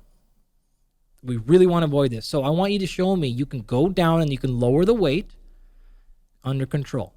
You can hold it in that position under control. If we're clear there, now we can add the concentric portion, right? You can now go ahead, you can lower it, you can hold that position of most danger, and now you can move up at whatever speed we want. We are all good there. Once you can show me those things, you can add the last two steps, which are now speed, if you choose to, and the last one, which is fatigue, right? I would really discourage people from doing exercises to fatigue, especially with a moderate or high load, unless you can promise me you can do these first 6 steps. If you can basically go hog wild with your training, and your chances of injury are very low. Again, both acute injury as well as long-term injury, which is just sort of like my joints ache and all of a sudden my shoulder hurts and things like that. That's really what I'm looking for. And once you're clear there, you can train pretty hard. I really like this because recently I was showing somebody how to use in this case, it was a hack squat machine. Yep. I noticed that they were very timid of getting into a deep squat position. And they cited a previous knee injury, which is long since healed. Right. But even with proper foot placement and everything, you just tell they were getting ginger about it as they approached that bottom position. But over time, with pauses at the bottom, they become very comfortable and now actually are going well below 90 degrees angle between femur and lower leg. So it was clear that it wasn't something range of motion limited, or it was a mental thing, but a logical one for them. Now, after what you just said, I think a better strategy that I could have used would have been to have them get into that position, just no weight at all, maybe nothing on the sled, and then slowly working up from there, as opposed to doing what we did in our case, which was to just convince them that they were much stronger than they thought they were. We eventually got there, but I'm realizing that there was far too much mental anguish involved in that process. Yeah. This whole progression, by the way, this can all happen in one session. If you can check the boxes, like in that example, you may have been fine to jump there. It may have just been hey, you're fine here. Get through it. Oh, okay. This whole progression might take 2 years. I mean, this really depends on your background, if you actually have injury history, your comfort, your confidence, like all these things. So you don't need to worry about rushing through that progression. You don't even need to get all the way to the end if you don't want, especially with speed and things like that. But again, it can't happen. It doesn't have to be like, well, it's a month of this, a month of like, well, no. If they feel great and you can go through 1 to 7 in 5 minutes, then you're good to go. Number 6. Number 6 now is just order. So you know how many days per week you're going to work out. You know how long they're going to take. You've selected all the exercises you need to get done. You've balanced that across the week. Now you just need to put them in order. And the easy answer here is generally do what's most important first in the workout. There is some minor interference effect of some other things there, but the reality of it is, if you do the priority first, you're probably going to be okay. So whether this priority is a muscle group, so in the example, you want to make sure your glutes get trained, maybe do it first. If you're trying to maximize your back squat, you may not want to do a bunch of glute exercises to fatigue first. But that's not the priority we picked. We picked a different one, which is buckets A, B, and C. Okay, great. By doing it first, you told me the priority was to make sure I do something for my glutes. And then I would also like to get my back squat a little bit stronger or whatever. Okay, fine. The same thing could be done for your endurance training. You could do your endurance training before you're lifting if you understand that that means you might be compromising your lifting quality of the workout a little bit. But you might be fine with that if you say the endurance work is more important right now. Amazing. You don't know the answer to that, though, if you hadn't gone through steps 1 through 4. And that's why those things are critical. So it makes what we call chaos management, which is things happen in the moment. I don't know what to do. What should I choose? That decision becomes really clear because you can always go back to the beginning and go, my priority was this. Then therefore, that's my choice today.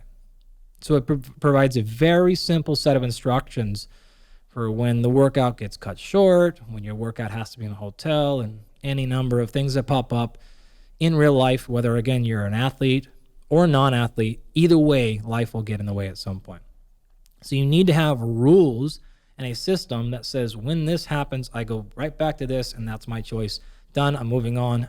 No decision to make here. It's already been determined a week ago, 5 weeks ago. We're off and rolling. So the order, again, is pretty simple. Just put the one that is most important first. Now, I know you like to do legs on Monday. That's great. I actually love that too. I do the same thing generally because to me, that's almost always the most important thing. If I miss a bicep workout, I'm probably fine, but I really don't like missing the big movement pattern. So I make sure that those happen on a day that tend to be more stable for me. Mondays are generally pretty stable. Things get chaotic as the week moves along for me. Others might be the opposite, right? Others might want to go, hey, I'm actually going to keep Monday as my flexible day or off day because I like to get a lot of my work done, get that cleared so I can have, oh, sure, like work it around you. Some people love to train on Saturdays because it's their most free. Some people hate it. Sure. You tell me what is the biggest priority and when are you the most fresh? Monday, Tuesday, it doesn't matter. Depends on your work schedule. Maybe you work the weekends. I don't know. Right? You decide what day of the week are you generally the most consistent schedule, and the most consistent energy. And do the thing that is most important on that day. It doesn't matter Monday, Tuesday, day 1, day 3. We were sort of talking about this earlier, but you actually don't even have to do a week schedule. Our brains tend to like to go year, month, week. But a lot of folks will even just run this thing in terms of like a 7 or 9 day schedule. In fact, we ran a 9-day training schedule for one of my Major League Baseball players. And he's 8 or so years into his career, and he's hitting all-time PRs in velocity. And he's very, very good. And it was a 9-day training cycle, and we ran that for the entire season. So it doesn't have to be a 7-day split, but it tends to work for a lot of people because most people have a fairly consistent schedule across the 7 days. So pick the thing that is most important, do it first, and do it on the day of the week that is most consistent for you in terms of schedule and energy. I really like what you're describing. I should just say that one of the reasons I put legs on Monday is because I tend to get enough sleep on the weekends. I generally get enough sleep during the middle of the week, but oftentimes things will come up. I can be pretty sure, however, that I've quote unquote caught up on my sleep on the weekends. This notion of catching up on sleep is a little dicey scientifically, but I tend to be pretty rested by Monday morning. Right. And actually my week begins on Sunday, and Sundays are when I get my long form cardio. So those two are really non-negotiable. And the reason that long-form cardio is on Sunday is that it can take many different forms. It can take a hike with a weighted vest. It can take the form of a jog. It can be done with other people. It can be family time. It can be time with friends and so on. And that's pretty hard to do during the middle of the week, or pretty hard to ensure, at least for me. I also find that by bookending the week with some non-negotiable days of training on Sunday, Monday, then if the week gets busy Tuesday, Wednesday, or even sometimes Thursday with travel and things like that, one can sort of catch up toward the weekend. It's not ideal. I mean, ideally it's spaced out, but really this isn't about what I do. This is really just to underscore the principle you described, which is I have a very clear sense now over 3 decades or so of training and 3 decades or so of being involved in academics and science and work, of when I tend to be most rested, right, when I tend to have some flexibility in my schedule, and also when I'm trying to combine fitness with some of my social engagements, which is actually quite fun. One thing I noted is that the 4 boxes that you mentioned before, work, relationships, fitness, and recovery, some of them do have some crossover. They all do. A hike with family or friends is both relationship and fitness and so on. But I love the principle because anything that can add consistency, as you pointed out, is going to greatly increase the probability of reaching one's goals. That's sort of an obvious one. But in an earlier episode, you also said something that I wrote down and is really still ringing in my mind, especially now, which is that consistency always beats intensity. Correct. Yeah, absolutely. We used to do a thing when I was training NFL players for the Combine many years ago, where Saturdays were supposed to be the day they came in and we did the most regeneration. So this is when they get body work done and we do hot, cold contrast and sort of all these things. And our attendance was like 1%. Nobody showed up, right? For a massage? Nobody showed up. Wow. Seems right. But remember. I love a good massage. Of course. But remember, you're 18 years old. You're likely to be getting millions of dollars handed to you in the next few weeks or months. And he's not referring to me, by the way. No. I'm actually quite a bit older than 18. And I'm not getting handed millions of dollars each week. Right. So I would think that. But those folks, like, they recover super fast. They've never really had that. And also, like, Friday night, kind of enticing. And so nothing was there. And the strategy then was, what if we, instead of having a important hard training day on Saturday, we transition and it is only things they want to do. So we basically identified, what are the things in training you love the most? And let's do those Saturdays. And it turns out for those folks, no surprise here, it was what we call the gun show. So they would come into the gym and we would literally do nothing but biceps and triceps. They'd just get a pump. And then the deal was, though, you come in, and literally what would come in is we would pick 3 guys, say you, and you. You pick your favorite bicep exercise. You pick your favorite one. You pick your favorite one. You 3 over there, you pick your favorite tricep. And we just run a big circuit. Like, just like, how many reps? I don't know. I don't care. How many sets? I don't even care. Just like pump away. Like, I don't even care, right? We chose small muscle groups. Not really going to interfere with much. We're training them for the NFL Combine, which is like, it's legs performance, basically, right? So it's like, if they smash their biceps and triceps on a Saturday, it's not going to influence what we did on Monday. So recovery wasn't an issue. Once we finished the gun show, though, now you have to go do your regen stuff. So if you need chiro work, you need physical therapy, whatever you're going to do. So we would get them in the building with the low-hanging fruit, and then we would actually get them to do their work. You can do the same thing, and I honestly do the same thing.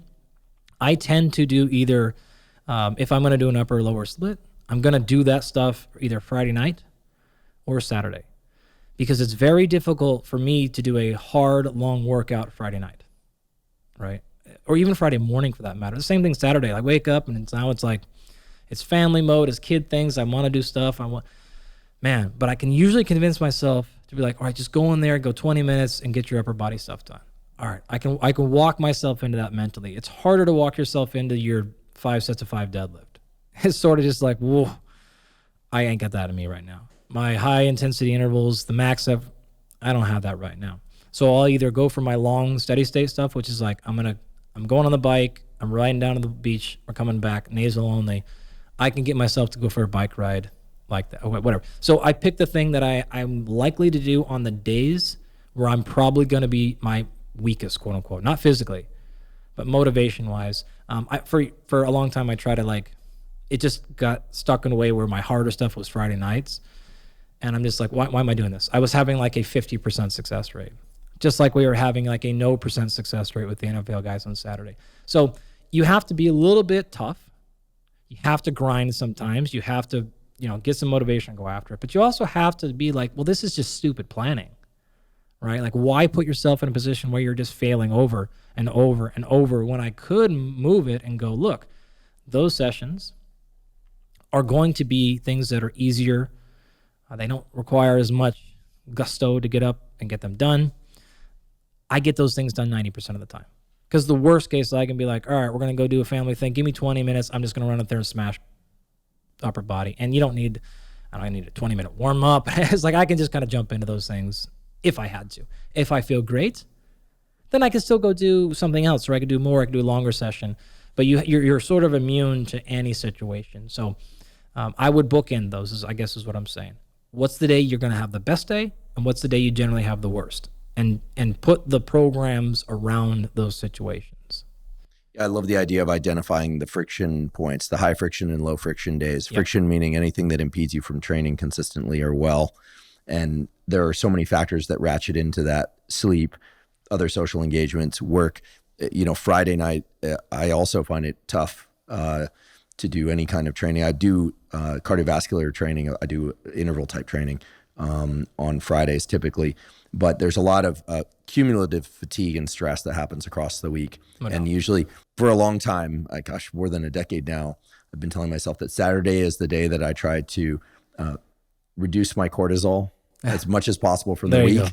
And then Sunday is the day that I enjoy that low cortisol state. And that's actually what opened up into the long, slow run. I actually like to think of myself as a bit of a mule during those long runs. I actually have a shirt that has a sloth on it that I wear to remind myself to go slowly on those runs. Not that I ever run that fast, but the whole mindset around it is to be a bit of a mule, just kind of moving through it. And the fatigue factor is more one of, at first there's a little bit of boredom, but then I've noticed there's a whole different set of mental scapes that open up under different training types. And this is maybe something we get into a little bit in a future episode or discussion. When you train really intensely for short periods of time one way, your mind goes into a particular state.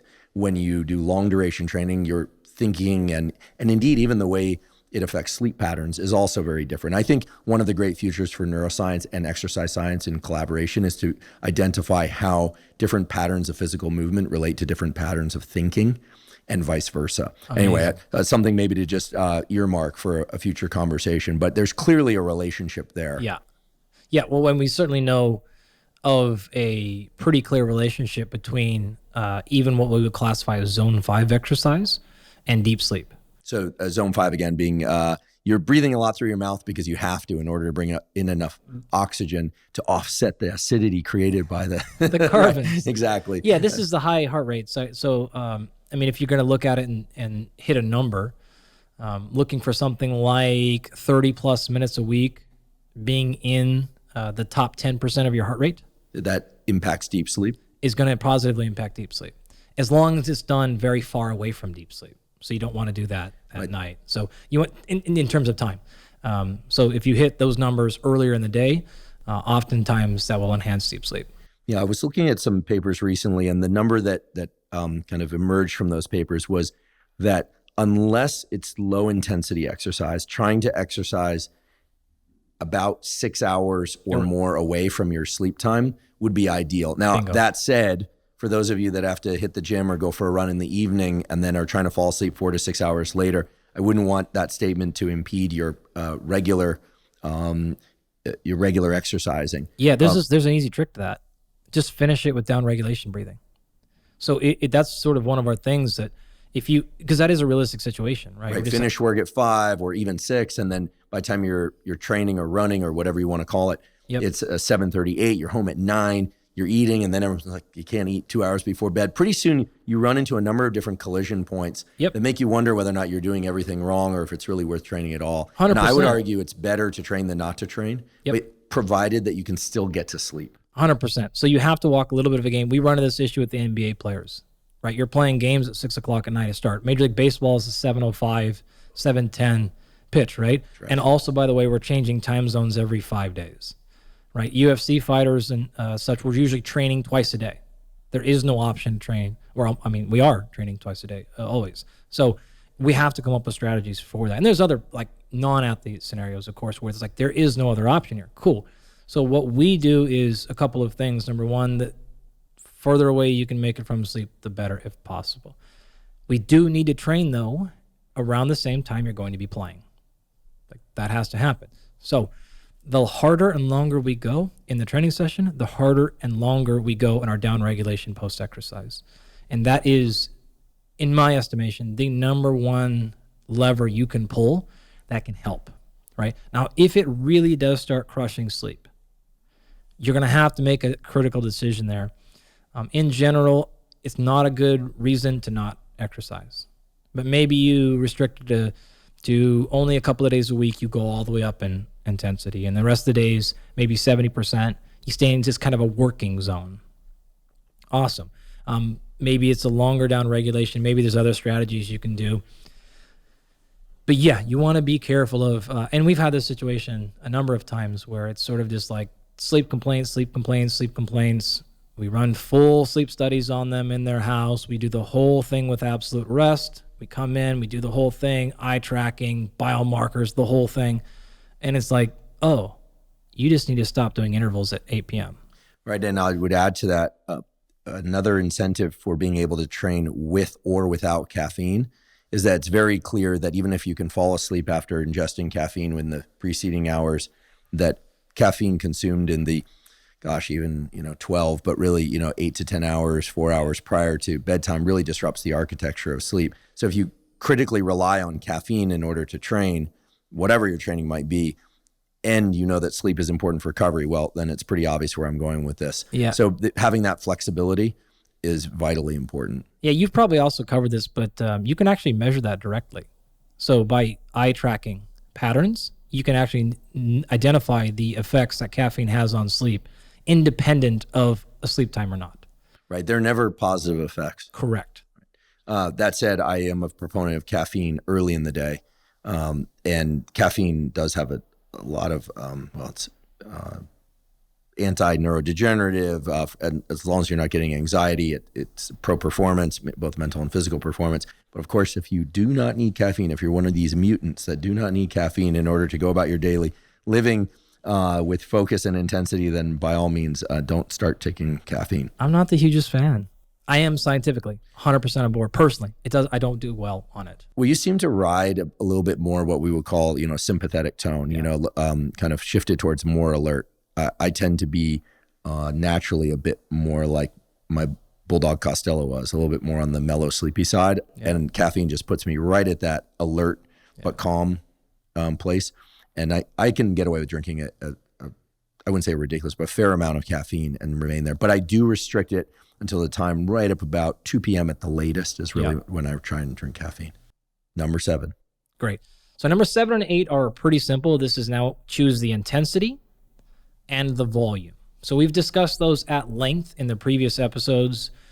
We probably don't have the time to go back over all those details. So remember the adaptation you're training for and pick the appropriate rep range, total amount of sets, as well as the intensity to then get the corresponding adaptation, right? All you have to do is select those things. In terms of progression through a week, the rule of thumb we say for intensity is something around 3% per week, all right?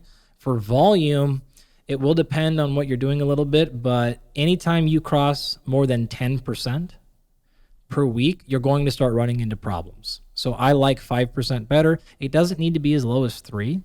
You can jump up much more than that. 5 to 7% is better. So if you are doing, say, running, because the numbers make it easy, and you're doing 10 miles per week total, and if you were to go up to 11 miles the next week, great, you're right around 10%. But what you wouldn't want to do is say, I'm running 10 miles this week, and I did maybe 4 Monday, 3 Wednesday, 3 Friday. So 4, 3, and 3, you got your 10.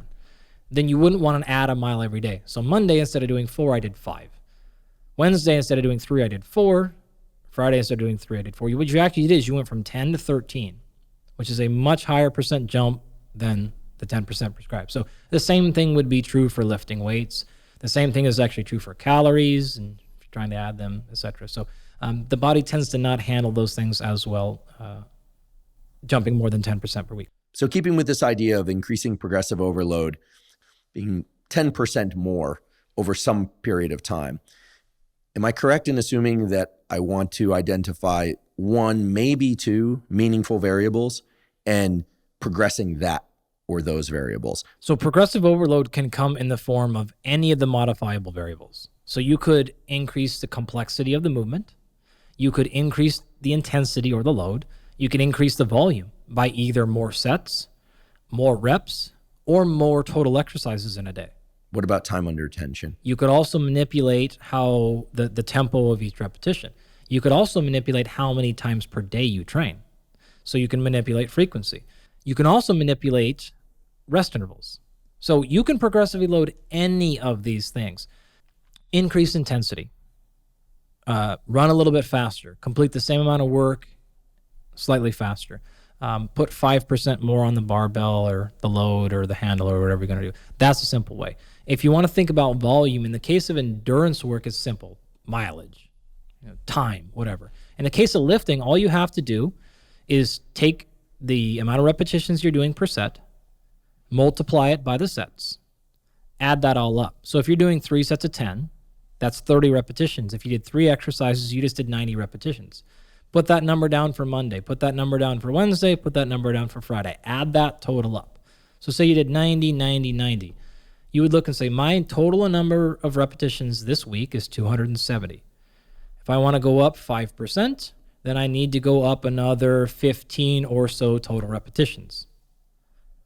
Great, that's all we have to do. That's the increase. You may keep the load exactly the same, keep the exercises the same, change nothing else, but you want to add 15 more total reps for your week. And you may choose to do that by adding 1 more repetition per set.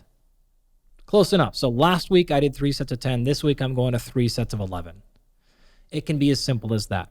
Again, it can be complex. I walked you through. It can be any of the modifiable variables, but the progression I just laid out is fairly simple, and it's honestly the one I recommend for most people just because it will avoid confusion and it will avoid people taking massive leaps in volume. So the typical strategy I would recommend here is increasing load or intensity or a little bit of a combination slowly for about 6 or so weeks, and then taking what we generally call a deload.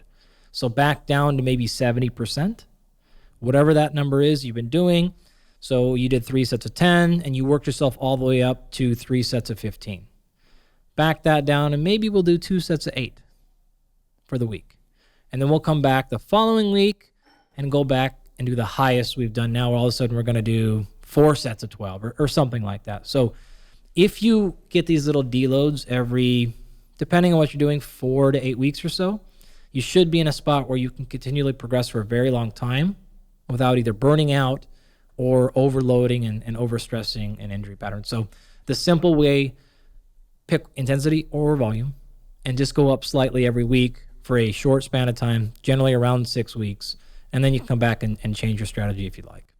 Because you mentioned sets and repetitions here, just wanted to remind folks that in the episode that we did on strength and hypertrophy, and that also included speed, there was a description of a terrific program for strength, which is the 3x5 program, or 3-2-5 program, as it's called, which is to select 3 to 5 exercises performed for 3 to 5 repetitions, 3 to 5 times per week, with 3 to 5 minutes rest in between those exercises. For 3 to 5 sets. And if I recall correctly, the protocol for generating hypertrophy, muscle growth, is to perform a minimum of 10 and probably more like 15 to 20 sets per muscle group per week.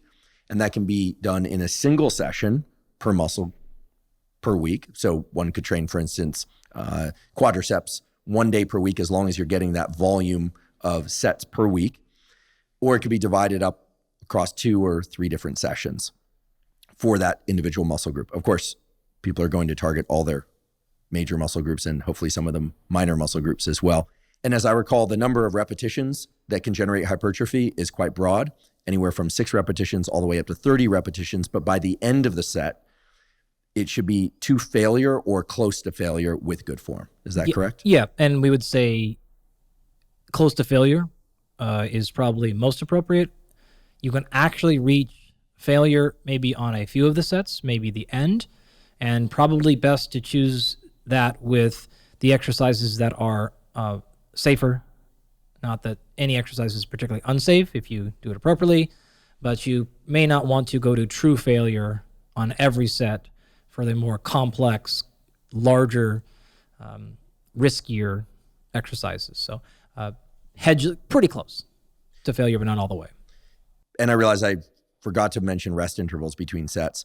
It follows that if a large range of repetitions are performed, that a large range of rest intervals are allowed, meaning there could be rest intervals between sets of as low as 30 seconds between sets or as high as 2 or 3 minutes, depending on the loads that one is using. And that, of course, will scale with the number of repetitions. Excellent. In fact, that sort of leads me into step number 9 of designing your own training program, which is You've decided our goal. We've worked our calendar out. We've figured out how many days per week and how long we're going to work out in those sessions. We then went and selected our exercises. We balanced them across the movement patterns and the muscle groups that we need, so we're not causing excessive stress on the same exact joint or muscle group over time. We then ordered our exercises based on priority.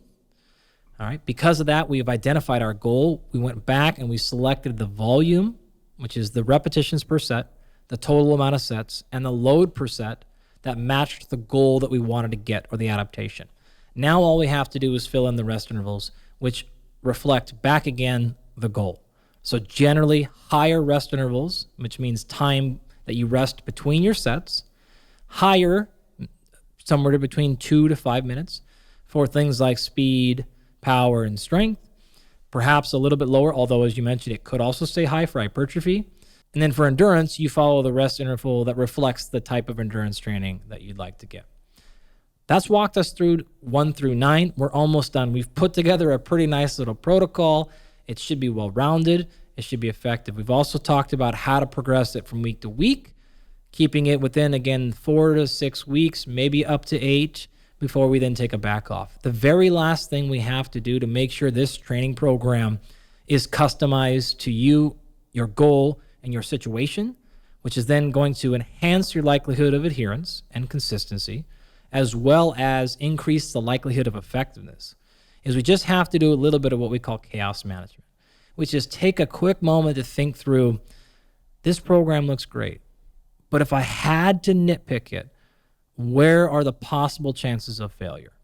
And you just want to sort of think about where would I predict things would go wrong? And if anything pops out to you, try to come up with your solution at the beginning. And this could be a number of things. So maybe you've picked an exercise and you realize, man, I really actually don't like that exercise. Or maybe you look at the schedule now that it's laid out in front of you. You look at your work schedule and you're like, maybe that's a bit aggressive. I don't know. It could be any number of things. But it is a useful exercise to just think through everything realistically. I typically just it's the adage I teach my graduate students. Before we hit submit, we're going to sleep. So it's there, it's ready. We're going to take 12 hours. We're going to wake up the next day and look at it again and go, are we sure we're good here? Yep. Make adjustments if you need. If not, if you feel confident, then hit send and cross your fingers.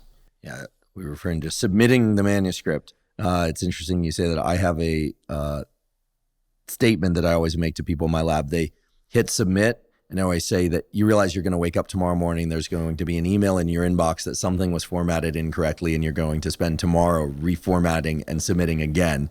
So I've also learned that every project is actually two projects. I'm trying to not die over here and interrupt you. Yeah, it's true. I've done this enough times. I've done this, many dozens of times.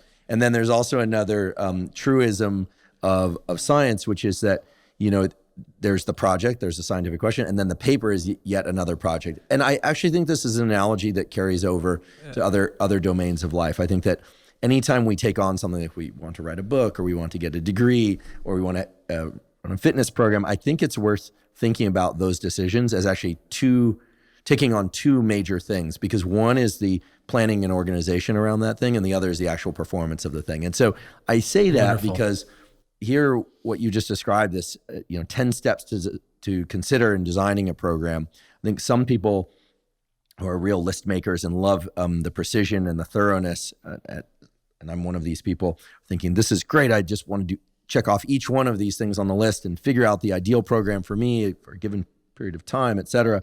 And then other folks might be thinking, well, that's a lot. That's just a lot to do. But what I know with certainty is that performing those sorts of, let's just call them what they are, those tasks of figuring out what's what, where the defenders are, et cetera, without question makes everything go so much more smoothly once you are into the actual performance, the action of doing the exercise program or the book or the podcast or whatever it is that you happen to do. So I'm grateful that you brought up both the things that act as conduits for getting good work done and this notion of defenders and bottlenecks, because if we don't consider those, I would argue that it's a very low probability that anyone will succeed. But when one does consider those, even just a few of them, I think the probability of success goes way, way up immediately. That's actually a very good point. That is a lot of work for a lot of people. And I know when I'm consuming information, it is helpful to hear structure and systems and design. It's also helpful to hear actual real life examples. So maybe the next thing we can do here is I can just walk you through an entire setup and a program, considering folks that are in bucket A, B, and C. And maybe I'll save a little bit of the explanation and we'll eliminate maybe some background, and I'll just walk you through what this could look like. All right. So I created a program which should run about a year. And the idea here is that this could be an evergreen system. So one could check off all the boxes that we've talked about. So in general, we want to have 3 primary goals with exercise. We want to look a certain way, whatever that means to you. We want to be able to perform a certain way, whether that's for life goals like hiking and energy, or sport goals, or whatever. And then we want to be able to do that across our lifespan. Okay, so a program that gives you all the goals we talked about, and a program that covers that health combine that we referred to way back in some of our earlier discussions, which, as a little bit of a recap, is what are the physical fitness parameters that we know are critical to maintaining both lifespan and wellness span? And as a bit of a reminder, those are things like your grip strength, your leg strength, your total amount of muscle mass, your actual speed and power so that you can catch yourself from a fall, your VO2 max, and your physical fitness. So I want a program that does a little bit of all that. It's similar, actually, and we're kind of crossing barriers between our 3 buckets. So I need to be able to control my fat. I need to be able to have enough muscle. That muscle needs to have enough function. And I need to be able to maintain range of motion so that I don't lose flexibility and get hurt. And then I need to have a good VO2 max, as well as to be able to sustain energy over time. So that was the goal of my progress. Now, a couple of other things that we haven't chatted about, which are very important. You have mentioned, I think on a previous podcast, about the importance of seeing light. Is this something you've covered at one point or another? I joke that I'll be going into the grave and they'll be shoveling dirt onto me, and I'll be telling people what I'll tell you again now, which is to get 5 to 30 minutes of sunlight viewing as early in the day as possible, ideally from sunlight. That's why it's called sunlight, or from bright lights of another kind if you cannot get sunlight. And also get that in the evening, and then avoid bright lights between the hours of 10 p.m. and 4 a.m. unless you do shift work, in which case check out our episode on shift work. Amazing. So we've got a little bit of a juxtaposition where people are like, I need to work out and do all this training, but then I'm also supposed to be outside. Okay, how do I blend those 2 things into my training program? Cool. So I checked that box as well. I built that in. The last thing here is we've talked about structured exercise, and just in this episode, we've really opened up into non-structured exercise, hiking, sports, things like that. Well, one thing that is incredibly clear, and my colleague and friend Tommy Wood at the University of Washington published a fantastic paper very recently on the importance of proprioception in maintaining and staving off late onset dementia and Parkinson's. Maybe just remind people what proprioception is. Yeah, absolutely. So there's structured exercise, and that's very important. But then there's also things like balance and coordination, and proprioception meaning you're adjusting to stimuli coming in from the outside world. So this stimuli could be sound, could be light, could be smell, or in the physical case of the body, it is where you are at in space. So I'm feeling like I'm falling to the left, therefore I need to correct and move back to the right. So you don't get this with doing things like a hack squat on a machine. You get this typically from being outside. So now you're smelling and seeing things, and you're also not landing with your foot in the exact same position on an even platform. We get this from things like sport. Now I'm not only exercising, but I'm reacting to the outside world. The ball's going over here, my opponent's going over there. So it's very important, in my opinion, to have at least 1 session per week of exercise in which you are doing something that challenges proprioception, right? So how do I fold all of these best practices into one training program that's not 200 hours a week, 7 days a week? That's what I've laid out to you. Make sense? Makes sense. Cool. Let me walk you through it, and then maybe we'll come back into each individual category, and you can ask questions about them. So the way that I think is best is to have a goal and have that goal be around 8 to 10 weeks long, like we've been talking about. So what I gave you is, let's start off with quarter number 1 of the year. So perhaps January through March or so, and it doesn't have to be this one, but just as an example, you decide your goal is going to be to put some muscle mass on. So we're going to prioritize adding muscle. Okay. Now within that, you're going to be bulking up, adding some muscle, but we're also going to be sleeping more.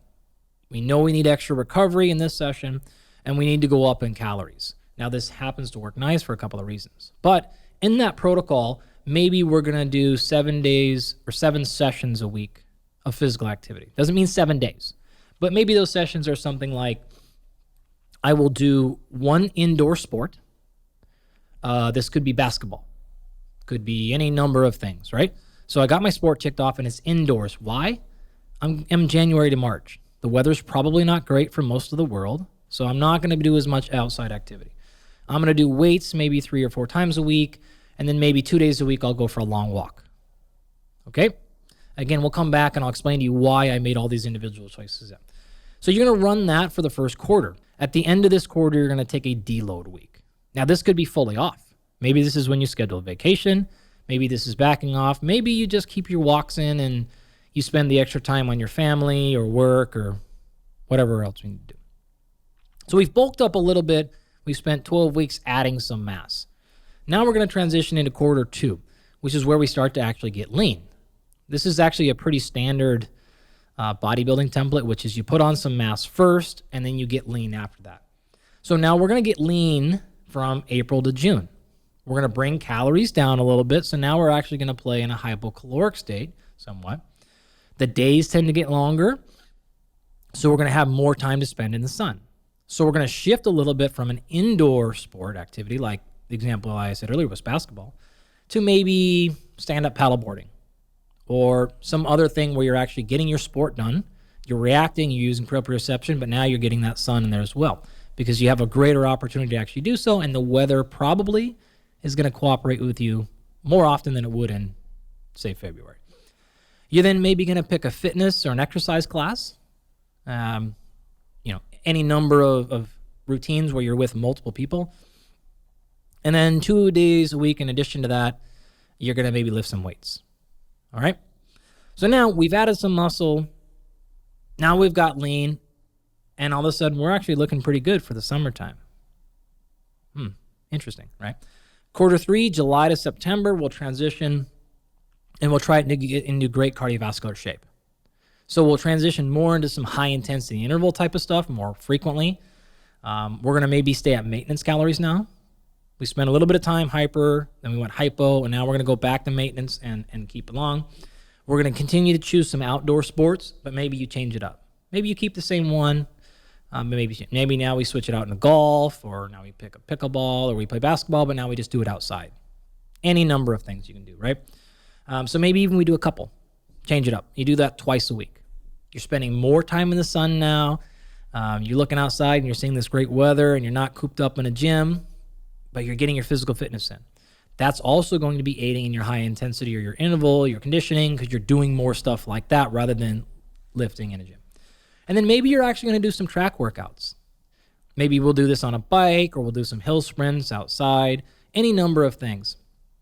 And then we'll do that maybe twice a week, and then we'll still lift weights twice a week in our gym. The last quarter then is going to be October to December, and we're going to transition there into more pure cardiovascular fitness. Okay? Because we're doing that, we're going to be working harder. And remember, cardiovascular training is generally expelling much more calories than lifting. So we're going to actually go up in calories. We're going to return to that. And that works out kind of well because I don't know if you know or not, but people tend to eat a little more calories from the months of, say, November through December. Yeah, holidays and at least in Northern Hemisphere, colder temperatures. Totally. Maybe even we play with 2 workouts a day here. We're trying to get really in shape. We're trying to improve our conditioning and our endurance in multiple areas. We're going to actually transition back into an indoor sport. So maybe we're going to do some kickboxing or a jiu-jitsu class or something like that. We're going to maybe hit the cardio machine once or twice. Now we're hopping on a Stairmaster, a VersaClimber, maybe getting an assault bike going, something like that. Maybe hit some machines. and do our lifting there. Maybe we had spent the rest of the earlier part of the year on barbells and dumbbells. We'll transition to some machines, and then we'll still try to get outside and walk twice a week. Okay? And that gets us our outside activity, but it's not necessarily a structured program. So we got 15 minutes where the weather's breaking a little bit, so let's get outside and get a walk in. All right? So that's the overall structure of everything. I would like to actually go back to the beginning now and kind of walk through each one of these things in detail and explain why I chose certain things. I've kind of given some hints already, but I think it'd be helpful to walk back to the beginning and start there. Great. I love the overall structure. I have just a couple of questions. The idea of training mostly for hypertrophy, January through March, makes sense, followed by a period from April through June, focusing primarily on fat loss. And then from July to September, speed and interval type work. And then October to December, you put to emphasize endurance type training. I thought for a moment that when we got to October, December, you were going to emphasize strength. And I'm wondering whether or not there's any incentive for training for strength October, December, so that when one arrives at the hypertrophy training January through March, we're that much stronger. The idea being then there's more muscle to hold on to as one then tries to lose fat from April through June. And then July through September is the speed work. Or is July through September the speed/power phase of the program? The July through September would be more like your higher heart rate, learning to get all the way up, maximum exertion, and then recovering. And October to December is long form endurance. Moderate to long form, right? So it's closer to that aerobic capacity stuff. It is closer to longer duration and moving through that spectrum. You are astute in pointing out that I didn't have pure strength really in there. You certainly could fold it in, but quite literally, if you spent 3 months bulking up in January to March, that's going to bring some strength along the way. So you should be fine there. But you absolutely could alter any of these variables if you wanted to emphasize something more than other ones. So say you actually felt like you ran through the fitness testing and you identified, actually, your endurance is pretty good, but you're struggling maybe with a little bit of strength and maybe a little bit of lower muscle mass. You could substitute quarter 3 or quarter 4 and say one of those quarters will be strength, and then I'll do all of my conditioning in another quarter. And what you've really done is the programming is still fairly simple. You've just altered the priorities a little bit, and therefore you've altered the adaptation across the year. And why this is really important. This template is meant to be something you can just run back year after year after year, and you make a subtle change like that, and now over the course of 5, 10, 20 years, you're going to be in a fantastic spot at the end. So you can make easy adjustments along the way as priorities pop up, as goals pop up, but you're going to be in a position where there's nothing that's going to be lagging behind. You'll be in a good spot. Most of your bases are covered to be pretty lean, have a good amount of muscle, and to be in great shape. 2 other questions. One, just a quick question for sake of generating proprioceptive feedback during the endurance phase. Is trail running a good option? Absolutely. Great. Thinking back to days running cross country. It's October, December, you're trail running. Totally. Training for endurance. Okay. The ground is not super solid, which is even better in this case, right? So you're making more choices and trying to not fall on your face. Absolutely. And then you mentioned bulking up, and I just wanted to highlight that there are some folks, myself included, while I'd like to add a little bit of muscle here or there, I'm not interested in overeating to the point where I lay down a lot of body fat stores along with that. And I think a lot of people out there are not necessarily interested in quote unquote bulking up. I also, my understanding of the literature, and tell me if I'm wrong, is that while there does need to be some sort of caloric surplus above what is required to maintain body weight in order to build muscle, that many people who try and quote unquote bulk up basically just end up expanding the size of their cheeks and face along with their limbs and torso. Yeah. I'm not trying to poke fun at them, but the idea of deliberately overeating to the point where a lot of body fat stores come along, I would imagine that would just make the April through June phase that much harder. Correct. And I'm not sure ever been studied directly, but I can't imagine it's all that healthy to bring along a lot of adipose tissue in one's pursuit of hypertrophy. You're absolutely correct. We have not gotten into the nutritional details there, but yeah, thank you. Good clarification point. A couple of things. You're not going to be doing this very long. It's 12 weeks, right? We're not going to be 6 or 8 months. You haven't seen me eat. Number two, just since we're here to clarify, the literature is ongoing in this area, and there's actually a handful of studies that I know are coming soon. But in general, when I say hypercaloric here, I'm referring to an increasing caloric intake above baseline by something like 10 to 15%. So if you normally eat 2,500 calories throughout the day, you might add another 250 to 400. I'm not doubling calories. I don't want you to be stuffing your face, hating food, feeling awful all day, and then putting on half of your weight as fat and half of your weight as muscle. It is just technically hypercaloric because you're eating more, which is an absolute requirement for most people to add muscle, right? Some folks who have a high percentage of body fat and a low level of fitness training can actually get away with just being either isocaloric technically or even a little bit lower and still adding some muscle while losing some fat. But for most folks, that's going to be challenging. So you're going to want to be in a hypercaloric state. Another reason I put it in here is because, remember, people tend to make these extra calorie choices during this part of the year anyways. And so you're sort of playing into life is why I chose that, right? It's like, hey, you can't restrict calories all the time. It's really, really hard. So maybe if we can put it calorie restriction during the phases of the year, that's a little bit easier, and give you the freedom to have a little bit more calories during the phase of the year when you're probably going to want to do that anyways. Just make sure you're doing a style of training that supports that. So you're going to be trying to add muscle when you know you're going to be adding more calories. We're going to be trying to really push the pace on our conditioning when we know we're going to be eating more calories anyways. And so that is actually, in fact, exactly why I chose those goals for those times of the year, is because we're now playing into life a little bit more. But we, again, certainly do not want to be eating to an excess where it's causing some of the problems you mentioned. We just need to be eating a little bit more. The last point here is the next phase, April to June, we know we're going hypocaloric. So it's always kind of nice to go, yep, we're going to go in a little bit of a calorie deficit here, but it's really just these few months. And it's okay because I spent the last 6 months where I wasn't restricting that much, and then one actually where I got to eat a little bit more. And now, cool, not hard for me to convince somebody to go, we're going to bring the calories down right now, or in a month and 2 months, and it's just going to be this 12 or 16 week phase or whatever you end up being in there. So those were some of the rationale that I was thinking of when I decided to do that. But thank you. That's a very important point in terms of the hypocaloric. It's not the dirty bulk.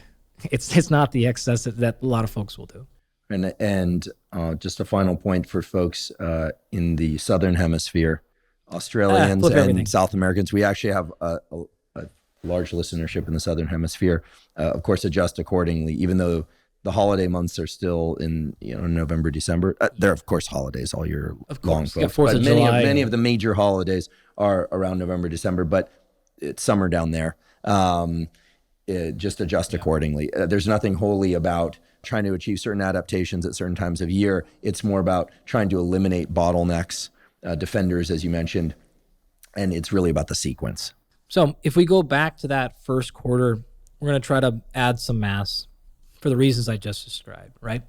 It also tends to be pretty motivating. You're going to start the year off, you're going to want to train and get all excited because of your New Year's resolution, and you're going to see results immediately. We've talked about this in some of the previous episodes. The nice part about hypertrophy training is you see your muscles growing right now, where the endurance stuff tends to have a little bit more of a delayed gratification. So I'm going to give you a win early. Okay.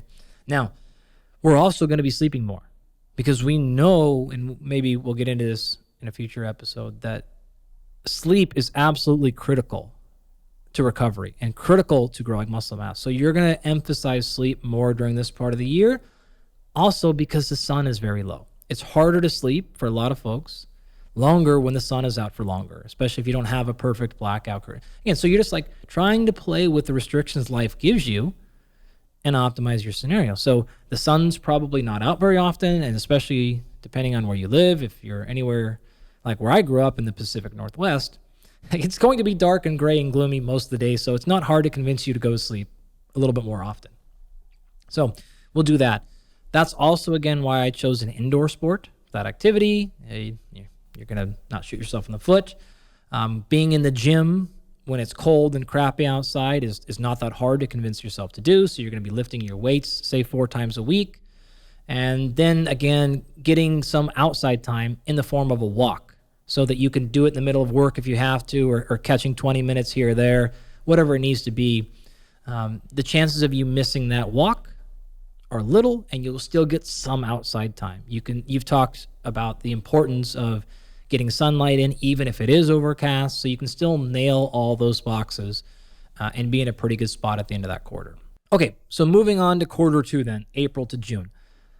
A lot of people want to look good during the summer months. You're more likely to be outside. You're more likely to have your shirt off because it's hot, because you're either on vacation or going to the beach. So let's play into that a little bit.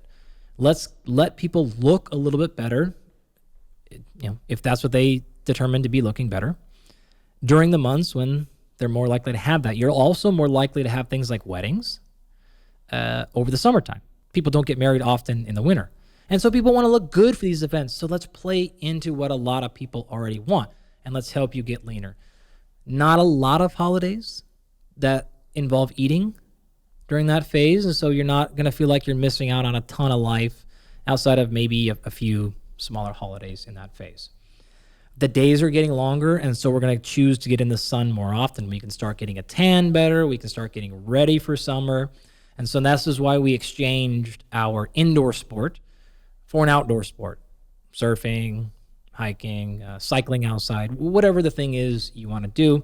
There's tons of them. Kiteboarding, like I said, skateboarding. There you go. Get out and start skating a little bit. Whatever it needs to be. So we'll do that once a week or so. And then I actually threw in a fitness class here. And there's a couple of reasons. One, now it's sort of nice to take the pressure of programming off. It's also nice to, if you've been lifting by yourself, to get in there and lift with somebody else. It's also nice to now have some social interaction. The gamification, the group, the scoring stuff that happens in fitness classes is very, very powerful. It tends to be somewhat fleeting, so it won't last for a long time for some people. Others it does. And so if you pepper this thing in and you know you're gonna join this activity class, even if it's not great and the program design isn't perfect, it's fine for 10 weeks. In fact, you may really, really enjoy it. And also, again, gives you something new to think about. Music is on. You're out of your house if you're lifting at your house. You're in a different part of the gym. The schedule's a little tighter. So you can't just go work out whenever you want. You got to sort of show up when the class is going, and you'll probably find that you just love it. You also get some social interaction, right? Which is something that's also very important that we haven't really discussed yet if you're out playing basketball by yourself or whatnot. So this is just another thing I'm trying to fold in that still allows you to check off multiple boxes of things that are healthy for you. You've had episodes on the importance of social connection and interaction. We talked about that in the quad breakdown of making sure you have relationship time and things like that. So throwing in a fitness class and just doing, honestly, something quite different is pretty fun. But then still keeping 2 days a week where you're doing a traditional strength training thing so you have some quality control there. Lastly, you can also then make sure you're hitting any specific movements or muscle groups that are very important to you. So you don't get to control that in your fitness class, but now you can at least do the gym and make sure you hit that muscle group that you have an interest in it. So now we're feeling pretty good. We're rolling into the summer. We're pretty lean. We're getting out in the sun a lot. We're bringing calories down a little bit, and we probably are feeling pretty happy. We're also not burnt out. We've done a lot of fun things, and we've checked a lot of the boxes off for long-term development. We had a combination of specificity with exercise selection, but we also folded in just a little bit of variation so we don't have to worry about overuse injury of doing the same machines, the same lift months and months and months after months and slowly wearing down something if our technique isn't perfect. Okay? So now we're going to go into our quarter 3, which is the summer months, basically up here at least, July to September. We'll transition. It's been a while since we've done some conditioning. All right. So we may have lost a little cardiorespiratory fitness. We may have, not feeling great anymore. Maybe energy throughout the day, stuff is starting to leak down. So we're going to get in shape. We're going to push our heart rate high, and we're going to bring the calories back up. The summertime, 4th of July, other holidays like this where eating is involved. Maybe you're going to sporting events and things like that. Our sport choice is often going to be outdoors. But in fact, what you'll notice here is I've ramped the sport choice up to twice a week. And in fact, I would encourage you to do 2 different types of exercise. And one of the primary reasons for that is to spend more time outside. A challenge we often see with people with exercise is going, man, it's so nice outside. I can't go sit in the gym for 45 minutes. Right? I don't have that much free time. And then Huberman's over here telling me I need to get direct sunlight more. And how am I going to fit this in? Well, do your exercise outside. Enjoy it. Now, if you live down here like us, you take sunshine for granted. But a lot of people I know, it's only nice for 2.5 months of the year. Get outside. So let's push more of our fitness training to outdoor activities. These sports can be intense or not, right? It could be go out there and swim hard, get in the ocean. You're going to do open ocean swimming instead of swimming in the pool indoors, or whatever the case may be. So we're going to give ourselves more of a priority of being outside, we've looked pretty good, we're a little tan, and we're enjoying all the benefits of training outside and the lack of structure. Still, we have structure, but not so specific like the machines and the weights give us. Maybe even now we're doing some track workouts. So now we can do something like sprint the straightaways, walk the corners. And we don't have to, again, do our conditioning on the same Stairmaster Air machine or whatever we're on. So we're going to enjoy some stuff like that. We're going to be athletic. We're going to run. We're going to move. We haven't talked about that yet, right? Everything has really been about sort of structured exercise. Well, now we're going to do some sprint work. We're going to get out and see that, which is a really important human quality that I think is important to not lose, is actually ability to sprint. So we'll do that. And then we'll still make sure we lift twice a week for the same reasons I talked about in the previous phase. So we make sure we have some quality control there. We maintain some of the muscle that we built in the quarter before. We don't lose too much strength. There is very good literature to suggest strength maintenance can be done in as little as 5 sets per week for a very long time, really up to 8+ weeks. If you do a little bit. So you're touching it enough to where you're not going to get really, really weak. But what you wouldn't want to do is go 12 or 16 weeks where you lifted no weights. And maybe you got in great shape, but you're going to feel very weak after that. So maybe that number could come down to 1 time a week if you really wanted it to. But 1 to 2 days a week where you're lifting the big exercises, the muscle groups and movements of interest, and you're good to go. Then lastly, we roll into our final quarter, which is October to December, and we're going to really get in great shape. The sun is starting to come down. We're rolling into the holidays. Weather's getting worse. We may have other outdoor activities we want to do, like in my case, you're going on a hunting trip, you have some travel, conferences, whatever the case may be. And so we're going to choose an indoor sport. And I love combat sports, so the example I gave earlier was like jiu-jitsu, or maybe you just transition your basketball to inside, or your pickleball comes inside, or whatever it happens to be. And you're still going to have that twice a week. And then maybe instead of the track workout outside, you do that same workout indoors now, back on some sort of machine or something like that. Our weights are actually now down to once a week because we're really pushing the pace on cardiovascular. We're doing it once a week to maintain it, to not lose and get too far behind. But we really want to bring up our VO2 max. We want to bring up our efficiency, our cardiac output, and everything like that. And we're still going to now walk twice a week so that we get something outside. And I talked about why, again, it's nice to have that flexibility of not having to train outside, because now you got to warm up and do all those things. You just get out and get a walk in. You still get the outdoor experience. So we run through that entire thing, and then you just start back the next year.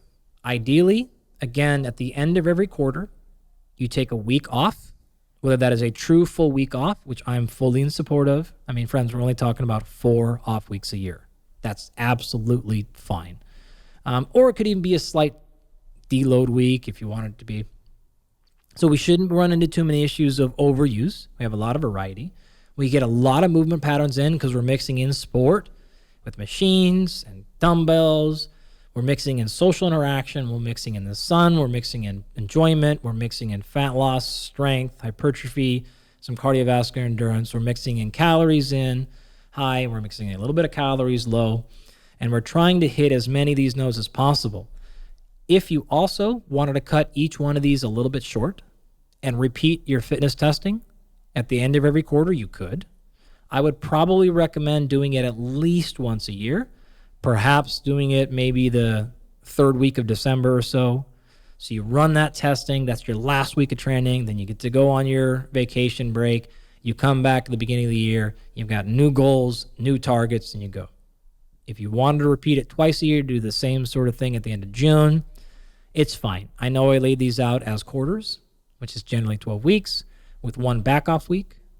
But if you wanted to make it 9 weeks and a testing week and then a back off, or 10 weeks, it's fine. It's close enough. So the last little thing I want to say is, let's assume you're doing the 12 weeks and you're going to have a back off week at the end of the 12 weeks. I would actually still then recommend having at least one back off week halfway through. So it would look like this: 5 weeks hard, where you're progressing.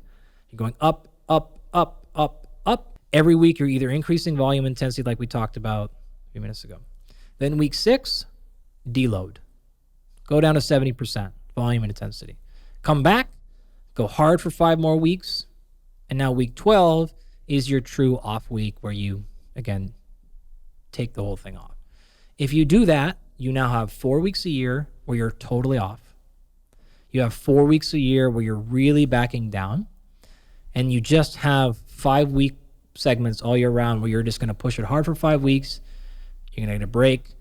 You're going to reset. You're going to transition a little bit. Now, as I started this conversation off with, there are many ways you could structure your training program throughout the year and hit those primary goals we talked about of looking fantastic, feeling amazing, and being able to do that your entire life.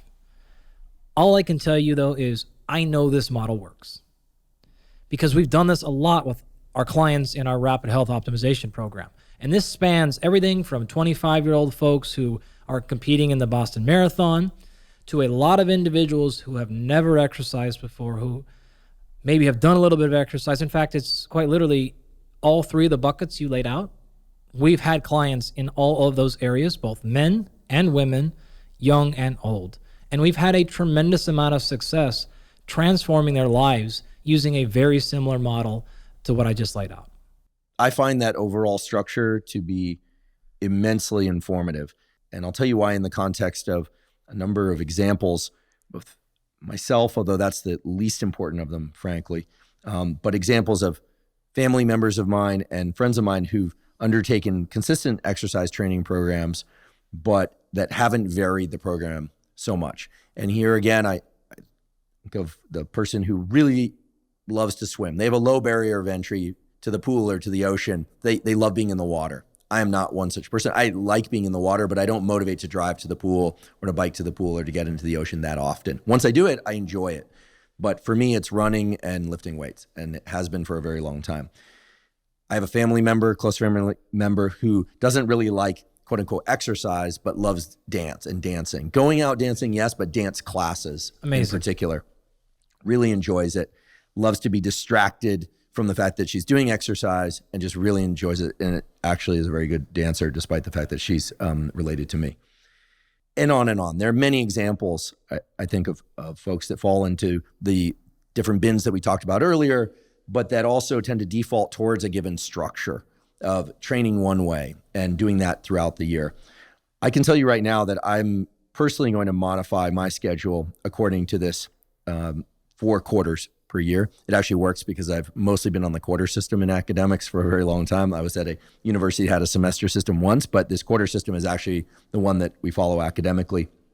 So that's one reason why it's a natural fit for me. I confess that I typically don't vary up the proportions of endurance to resistance training. I tend to keep those about 3 and 3 across the week. 3 resistance training sessions, 3, let's call them cardio sessions, but each one designed to achieve a different adaptation. And I've now altered those even further based on your recommendations in this episode and previous episodes. But what I have not done is to really think about deload and to really stick to the structure that I set out. to accomplish across the year. On the topic of deload, for me, the deload has been when I get overwhelmed with work or I've gotten sick. I don't tend to get sick that often, but every once in a while I'll get knocked back with a cold or a flu. Once every 3 or 4 years, I seem to really get hammered with a fever-inducing something or other, and then I'm bedridden for a couple of days, and then I'm back at it, and I tend to come back rather slowly, and that tends to be my week off. But I'm beginning to wonder whether or not part of the reason I hit those streaks of, being overwhelmed by sickness or by stress is that I have not done a deload period. So one of the things that I'm going to immediately implement is a periodic deload according to the program that you described. And I'm also going to start matching my specific goals for each quarter with time of year. I don't think I've done that, and it's not because I live in California. And by the way, folks, there are temperature variations and amount of light across the day variations in California as well, although they are not as dramatic as they would be near the North Pole, for instance. Right. But of course, some of the listeners are at the equator, so they have the opposite issue. In any event, I'm definitely going to do that. I'm going to start incorporating regular deload periods. And I am going to be very dedicated, very disciplined about sticking to a program for 3 months devoted mainly to hypertrophy, then a 3-month program devoted to fat loss, then a program devoted to, aerobic output, and then one devoted to endurance. Although I must say it's very tempting for me to do a very specific strength dedicated portion. Sure. Because I don't tend to be particularly strong. I'm not weak, but I'm not particularly strong. So I might consult with you as to how I could vary endurance and strength. In any event, I love the idea of a macro structure, and I love the idea of deloads in anticipation of being able to go further in the long run in terms of results. I'm hoping this next year, because we're just on the cusp of a new year, will be the first year in which I don't find myself getting some bug or virus or whatever it happens to be from time to time and having to back off on training for that reason. And that prompts a question. And it's something that I want to get into in more detail with you when you describe recovery in an upcoming episode. But a couple of quick questions, maybe there's some short or shortish answers you could provide. If I'm not feeling well, like I really had a poor night's sleep, maybe just 2 to 4 hours of sleep for whatever reason, train or don't train? That's the first question. Second question is, if I'm starting to feel a little bit of a throat tickle and I'm in that phase of denial, like I don't get sick, I'm not getting sick, and would I be better off bundling up some hot liquids, getting into bed, sleeping a little bit more, et cetera, and protecting myself against that, or would I be better off training? And then the third question is, if I've already succumbed to a bug, but it's not a severe bug, I don't have elevated body temperature, so no fever, I'm not hacking up, but not productive cough or anything like that, but I'm feeling just kind of not well, head coldish, sort of thing comes to mind, and it's not seasonal allergies, train or don't train, leaving aside the point of whether or not, I'm in a position to, get anyone else sick, because obviously that's a bad idea. Okay. Right. So lack of sleep, I would say 30 to 40% of one's typical sleep the previous night, train or no train. Starting to feel like one might be getting ill. And then the third category is coming back from being sick. Okay. Thanks. And sorry for the extended question, but I want to make sure there was enough detail there, because I think these are 3 common scenarios. We are going to cover that in the recovery conversation that's next in detail, and I will give you very specific guidelines, and we'll have plenty of time to go into that. The quick answer is it comes back to what phase of training you're in. Now, to walk through each scenario, if it is a crummy night of sleep, and I am in a phase of training in which we are trying to cause adaptation, I have a lot of space in my schedule, and I'm really using this time to make progress, because I know coming up soon, my schedule will change and my time to train will go down. I'm still training. I might use a bunch of tricks that we have for feeling better instantaneously. We call these little hacks. These are acute hacks. These are not chronic hacks. I'm going to push the pace. If it is really close to a deload week, say it's Wednesday and I start my deload next week, or this is not one bad night of sleep. This has been 4 bad nights of sleep in the last 5 days. This has been 6 kind of crummy nights over the course of the last 9. And you're starting to see a larger pattern, then that's a different answer. So the question we're going to ask ourselves is this acute? Or is this a tendency or actually a chronic thing? If it's acute and we're close, we're going to train through it. If it's acute and this is not a phase of training where we're trying to really push, then maybe we back off a little bit. If it's the opposite, though, we need to probably make some changes and give ourselves some recovery. This may include anything from a moderate training session. Maybe I'm going to go in the sauna and sit through that and then do some breathing drills and some mobility stuff. All right, great. Maybe I'm going to, again, go to the gym and ride the bike at 50% heart rate. Something restorative like that. Gives you a little bit of energy but doesn't beat you down. That's probably where we're learning. If you're feeling sick and you think it's coming, I'm probably going to do option 2 as well, which is some sort of restorative training. So again, this tends to be moderate. Could be weights. Could be any of the stuff. Maybe you're going to go out for your swim, but we're not going to push past probably about 70%. We can absolutely induce immunosuppression with excessive training. And so you may want to walk out of that. The last case, which was, I think, phase number 3, you said there, which is sort of like, I got a pretty gnarly cold right now. Am I going to train? Most of the time, for most people, I'm just going to say, just shut it down. Get out of there, right? If you're not going to be able to get productivity done there, you may be better off either going and sleeping, catching up on work, doing other stuff, so that the next time you go to train, you don't feel behind, and we can give a good solid effort for it. So I know other people who will train right through it. I tend to not, to be totally frank. If I'm feeling kind of junky, I'm really not going to train. I may actually probably do some hot water immersion, so bath, jacuzzi, things like that. I actually like those better than I like sauna. If one is ill, or you just like them better than sauna generally? Both actually. Oh my! The first person ever I've ever met or come on this podcast to say you like baths and jacuzzi more than sauna. Yeah, absolutely. I may even do some ice. Probably not a ton though, because you got to be careful there. That's a big stressor. Mm-hmm. And if you're already over the line, you may be adding past there. Or I may go sleep. If I'm feeling very, very, very sleepy, and sometimes depending on what kind of a bug you get, that can happen, I will just sleep. And that might be the best choice you have. If that means you kick the cold half a day earlier, then you just won in the aggregate. So those are probably, it's a little bit of insight of the algorithm that I'm running with those things. Those are highly informative answers. Thank you. And I look forward to our discussion about recovery so that we can go into even more depth on how to recover. The last thing I do want to say here is kind of going back to our quarter system. The examples I gave with the bulking up, losing fat, and then getting into better fitness and cardiovascular fitness at the end, those were just samples. Friends, please don't take that literally.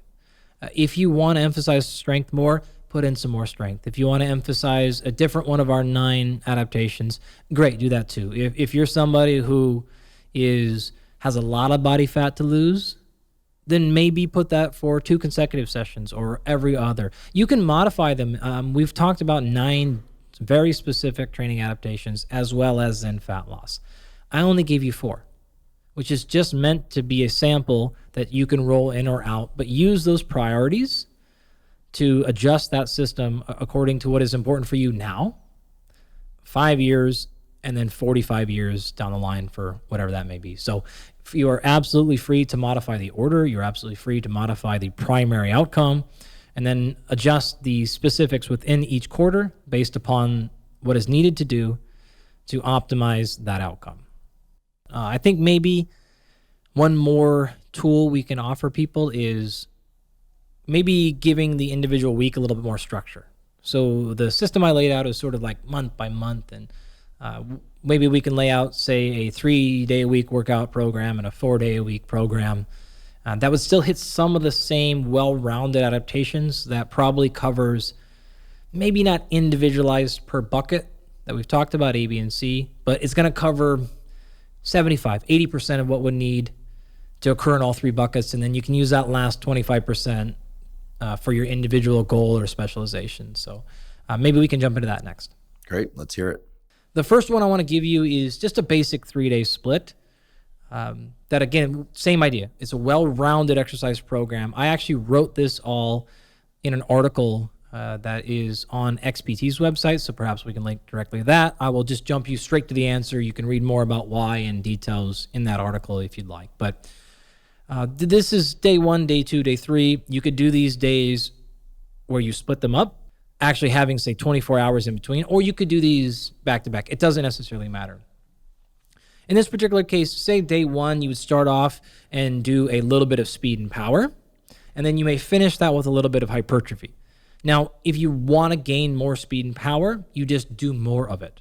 If you want to maybe just do a little bit to touch it, and you really want to gain some muscle, you would do more of an emphasis there. So the template can stay the same, and you would just increase the amount of either adaptation, the speed and power stuff, or the hypertrophy, based on how high it is in your priority list. Those are combined together because, as we talked about earlier, they don't necessarily interfere with each other. You would do the speed and power stuff first because it wouldn't hamper the hypertrophy. If you did the hypertrophy first in that workout, it would probably compromise your speed and power. In that case, you would actually not be getting your adaptation. So day 1, you do that. And that could be a 20-minute workout total or a 2.5 hour, up to you. Then you would come back maybe the next day or 2 days later, whatever you'd like to do. In your second day of exercise, you would start off with a pure strength protocol, and you would finish that with what I'm calling just a higher heart rate. So this could be something like our anaerobic capacity stuff. It could be the aerobic capacity, something where you're getting up to close to high heart rate. It could be those 20-second bursts. It could be a 90-second burst, 5-minute mile repeats, anything you like. You can just sort of plug and play this in. You're getting to a spot now where you've had a little bit of speed, a little bit of strength, a little bit of hypertrophy, and you've touched a high heart rate. So we've checked off most of the boxes already in 2 sessions. Our last session then would be more of a steady state, long duration endurance. And so a 3-day-a-week split like that is going to be a pretty nice setup for the average person. So this could be a Monday, Wednesday, Friday, Tuesday, Thursday, Saturday. What's happening on the intervening days? Totally off, if you want it to be. So I set this up as in the best I can give you, Andy, is 3 days. Okay, great. If you have more, we could certainly improve it. But this was my worst case scenario. I've got other things in my life. The most I can do for exercise is 3 days a week. And given that it's 3 days per week, approximately how long are each of these workouts going to last? I would do whole body exercises for almost all that. I would do your full body parts. And I think you could certainly finish that in 45 minutes of work time. A little bit of time to warm up, some down regulation at the end. You could be in and out of that gym in certainly under 60 minutes. The reality of it is you could probably be out of there in under 50 minutes. The total work time could be 30, 35 once you get going. So that's 3 days. As you pointed out, probably more work per week is going to be better in terms of maximizing goals of aesthetic goals and performance enhancing goals and longevity goals, right? I mean, the numbers that I've heard that we should all try to get somewhere between 150 and probably more like 180 to 200 minutes of zone 2 cardio per week minimum. But as I recall, you consider zone 2 cardio so low intensity that just walking around qualifies as zone 1, zone 2 cardio. Yeah, not to take us too far off track, but I think it's actually useful to differentiate what I consider to be exercise and physical activity. So physical activity is out for a walk. It is using a walking treadmill while you're at work. It is, parking farther in the parking lot and taking more steps. These are all important. And what's clear, you are not going to reach, likely, optimal health by only exercising hard and then sitting around the other 23 and a half hours today. So it's very, very important, whether you want to do that in the form of zone 1 or zone 2 and hit 30 minutes a day. Various organizations will say things like that. You need to have 30 minutes a day of moderate to low intensity exercise. I don't really care. You can combine it like that if you want. What you don't want to do is just physical activity only, which is almost always going to be like zone 1 to maybe zone 2. You also don't want to go the other end of the spectrum, which is, again, like I lift hard 3 days a week, and then what do you do the rest of the time? Nothing. That's not optimal either. And so I guess the system I walked you through here, or the example rather I walked you through, is you would need to maybe supplant that with being physically active. If you work, say you're a nurse, and you're on your feet, you're moving up and down, you're probably actually covering a decent amount of your physical activity because you might be at 15,000 steps a day. If you're sitting in front of your computer and you do this same 3-day split, you would probably need to go out of your way to make sure you're adding a bunch more steps in. So you might need to add several hours of walking to hit that 150, 180 minutes a week of physical activity. Because the program I laid out is, if you're doing really 45 minutes 3 days a week, maybe 60 minutes, at best you've hit 180. In terms, 60 minutes times 3, 180 a week. So you might actually need to then throw in maybe some more specific walks. So you could do that in a number of ways. It could be, again, actual structured exercise. It could be simply, I'm going to do a 10-minute walk 3 times a day. It could be the exercise snacks that we talked about in a previous episode. So there's lots of ways to engage in more physical activity. But to me, those are different oftentimes than structured exercise. I think many people will appreciate that you put out there for us a 3-day-a-week protocol, because many people simply don't have more time to exercise. They're putting emphasis on these other bins in the quadrant. And, frankly, those other bins are very important as well. So wonderful that people can check off some critical boxes for aesthetics and performance and longevity with 3 days of work, or workouts per week, I should say. What are some other schedules that people can follow if they're willing to dedicate a bit more time toward their fitness? Sure. If you wanted to do another sample of maybe a 4-day week, and again, to clarify, this is, I'm really happy you said that. This is a 4-day week of structured exercise. This would not account your physical activity and moving around. Which everybody should be doing. Absolutely. Maybe this is something like day 1, you're going to do a strength training session and you'll stay in the 5 to 10 or so repetition range. A little bit of strength, a little bit of hypertrophy. You've checked off a couple of boxes. Probably whole body, so that you get all the body parts covered or close. We're looking at generally multi-joint exercises. Could be a combination of barbells, free weights, bands, machines, anything like that would be sort of day 1. You could come back the very next day, or you could wait 24 hours. But the second day of your exercise would be maybe your long duration. And this is actually sort of similar to how you set it up. You do a little bit of the inverse, but what you're kind of saying is, I'm probably going to be a little bit sore from day 1, and I don't have any free body parts that aren't sore. So instead of trying to do another lift or something, I'm just going to put in some restorative, longer duration stuff. Same exact principles for long duration we just talked about. Could be a swim, could be any number of things. Could be your sport. Could be you're out, go ride the bike and go for a jog in the sun, whatever you would like to do. If you're feeling better, maybe that's a little harder, longer. If you're feeling pretty beat up from the day before, maybe that's a little bit shorter and slower. You can modify it. Then maybe you take the next day off, or that's open. Your third day of exercise is now, instead of being in that 5 to 10 repetition range for your lift, you do something like 11 to 30 reps range. Also, this could be exchanged for something more like body weight, more muscular endurance type of stuff. So this is a great day. Maybe it's yoga. Maybe it is a gymnastics thing you're working on, or any of the many other styles of training that are not, quote unquote, lifting weights, but they're not just walking and hiking. So it could be a Pilates or equivalent, anything like this where you're going to get some muscular burn in there, but it's probably not any additional weight outside of body weight. Or if it is, it's fairly minimal, 5, 10, sort of 15 pounds. Something like that would be nice. Could also be done in a circuit. So we could hit our high heart rate and we could hit some muscular endurance in there. Group activity class might be nice here. Even maybe something like a spin class or a dance class. All these things could be great. And then maybe you even finish that with 10 minutes of some light weights to hit the body part you say didn't get. So maybe you did the dance class and then you finish and you do 10 minutes of upper body, sets of 30 to make sure you get, a nice pump there, because your legs probably got some work during the dance class, but your upper body didn't. So you balance the system out a little bit. So all body parts got a little bit of muscular endurance. Your heart rate got really high, came back down, and you sort of checked both of those boxes.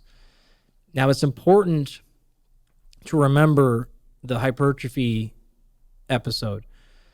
Doing sets of, say, 15 plus repetitions per set is as effective as doing sets of 5 to 10 or 12 for hypertrophy, gaining muscle. It's not effective, though, for strength gains.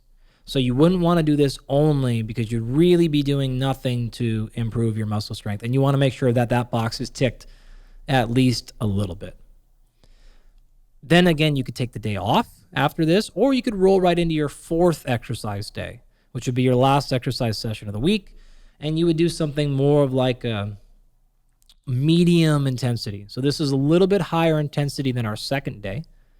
And this could be something like, shadow boxing or hitting a heavy bag. It could be a little bit of higher intensity intervals, but not all the way up. So maybe this is, you're going to do a 1 minute on, 1 minute off on the bike, but you're only going to go to like 85, 90% heart rate. And then instead of going off during that 1 minute, you drop it down to 50%. So it would actually look like 30 minutes of straight work, but you would have a little bit of rolling intensity as opposed to staying really nice and restorative. It's going to be some work there. And you would finish it with something like 5 to 6 minutes total of max heart rate stuff, which lines up perfectly with that number you actually created in our endurance episode of hitting 6 minutes total per week of maximum heart rate or close. So you could wrap that all up kind of into one session. You could do those in the inverse order. Thorough warm-up, a few minutes, whether you want to do 30-second bursts or a minute bursts or straight 5 minutes. This is a protocol I like to use a ton on the assault bike. It is simply a good warm-up, 10 minutes solid warm-up. Recover, and then I'm going to go 5 minutes and cover as much distance as I can in 5 minutes. Brutal. It is brutal, and it's amazing. And you get a lot done in 5 minutes. 10 minutes on the back of that is a very gradual bring back to earth there. I actually, in that case, I don't need to do down regulation breathing because I've spent 10 minutes actually coming way back down. And the last 2 minutes or so of that is very deliberate 5-second inhale through the nose, 5-second exhale through the nose while I'm barely just moving. And you end up being in a pretty good spot. So that, again, time-wise, could easily be done in 30 minutes. And you'd be rounded off there. So the nice part about this 4-day-a-week split as well as the 3-day-a-week split is it does give you a little bit of flexibility. And so what I mean is maybe Monday your plan is to do the day one lift. And then any number of things popped up in life. Just shift it back to Tuesday. Rather than saying like Monday is leg day and then all of a sudden something happened, you miss leg day. It's just you're doing these things in order and you would like to get all 4 done in a 7-day span. But if it doesn't happen, fine. The next day you get to work out, you just go right back into the next workout. And it doesn't matter what day they land on exactly. For the 3-day routine, that works very nice because the assumption there is you really only have time for 3 workouts a week. And so that sort of implicit is there's probably some chaos happening in the schedule a little bit. And you don't really have the ability to lock in 3 days per week. If that's not the case, you can go. But we're trying to listen to the pain points that people have with exercise and see if we can give them some solutions for those. Several things about this program are attractive to me. One of them you just mentioned, which is that by not rigidly attaching individual workouts to specific days of the week, one in theory could say, okay, I didn't get that much sleep last night. I know that a lot of people say, what is feel? But I don't feel recovered or like I'm going to get that much out of the workout tomorrow. So or today. So I'm just going to push it forward a day. Yeah. And the ability to slide workouts forward or back by a day, I think is incredibly valuable if for the consistency's sake. I also really like this idea of some of the long duration work coming a day after hitting the strength and a bit of hypertrophy work. So this would be the day 2. One thing that I've experienced over and over is that if I'm very sore in a given muscle group, especially my legs, doing some low intensity cardio, whether or not it's a jog or on the bike, typically for me it's a jog or even skipping rope and then walking, skipping rope and walking does seem to dissipate the soreness. I'm sure there's a mechanism there's a mechanism for everything, frankly. Yep. But I like that arrangement. And then I also like this idea of making sure that there's a workout for muscular endurance, because I feel like unless I've been stuck without a good gym, or I've decided to specifically train body weight exercise, which I did a few years ago, I got really excited about some of Pavel Satsulin's work. Great stuff. Yeah. He has a amazing book, The Naked Warrior, which doesn't involve training naked, although I suppose you could if you wanted. But it was really about no weights, and involved building up to pistol squats and one-arm push-ups and things of that sort. Even doing pull-ups on doors. And I discovered that some door frames are much stronger than others in hotels. I just accidentally caused some damage there. But in any case, muscular endurance, I think, is a really interesting one that I plan to incorporate into my schedule. But that is, I think, is one that's often overlooked, unless people really have an aversion to weights and to machines. You're right. It shouldn't be, because it's pretty low-hanging fruit. You don't need a lot of equipment for it typically. It doesn't hurt that bad. You don't often get that sore out of it, and you're going to feel a nice, wonderful pump afterwards. So it's great. And as we discussed many times now, it is quite effective at hypertrophy.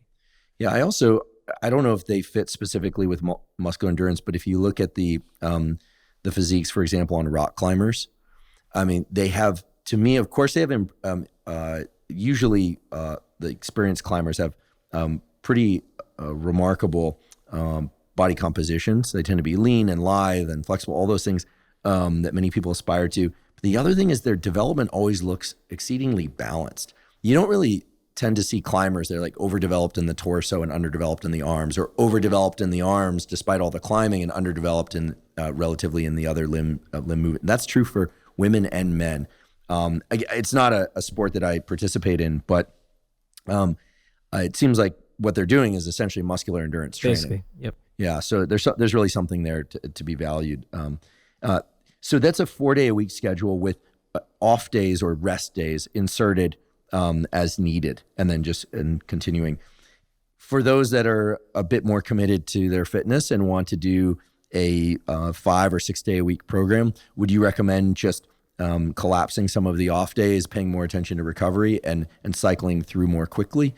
Yeah, absolutely. You could combine that and just run that, either one of those programs. So you could run that 3-day-a-week program back to back. Get that done in 6 days. So day 1, speed, power, hypertrophy. Day 2, strength work with elevated heart rate, anaerobic capacity, and day 3, endurance, and then just cycle through again. Yeah, you take day 4 off of the week, and then you go back again. So we would be having 6 days of exercise, 1 day off, and you'd be getting every one of those adaptations in multiple times a week. That is almost exactly how I would set up a 6-day-a-week program. Great. I love the elegance and the simplicity of that, and the thoroughness of it, because it checks off so many, if not all, of the 9 major adaptations to exercise that we've been talking about these episodes. And I suppose the one thing that I want to highlight and pose this also as a question is that early in our discussions in a previous episode, you mentioned that so much of what people think of and apply as it relates to resistance training is borrowed from bodybuilding and hypertrophy training specifically, which typically involves getting close to failure or failure, sometimes even involving rest pause, where you hit failure, then set the weight down for a few seconds and repeat these high intensity techniques, accentuating the negative, so-called eccentric, et cetera.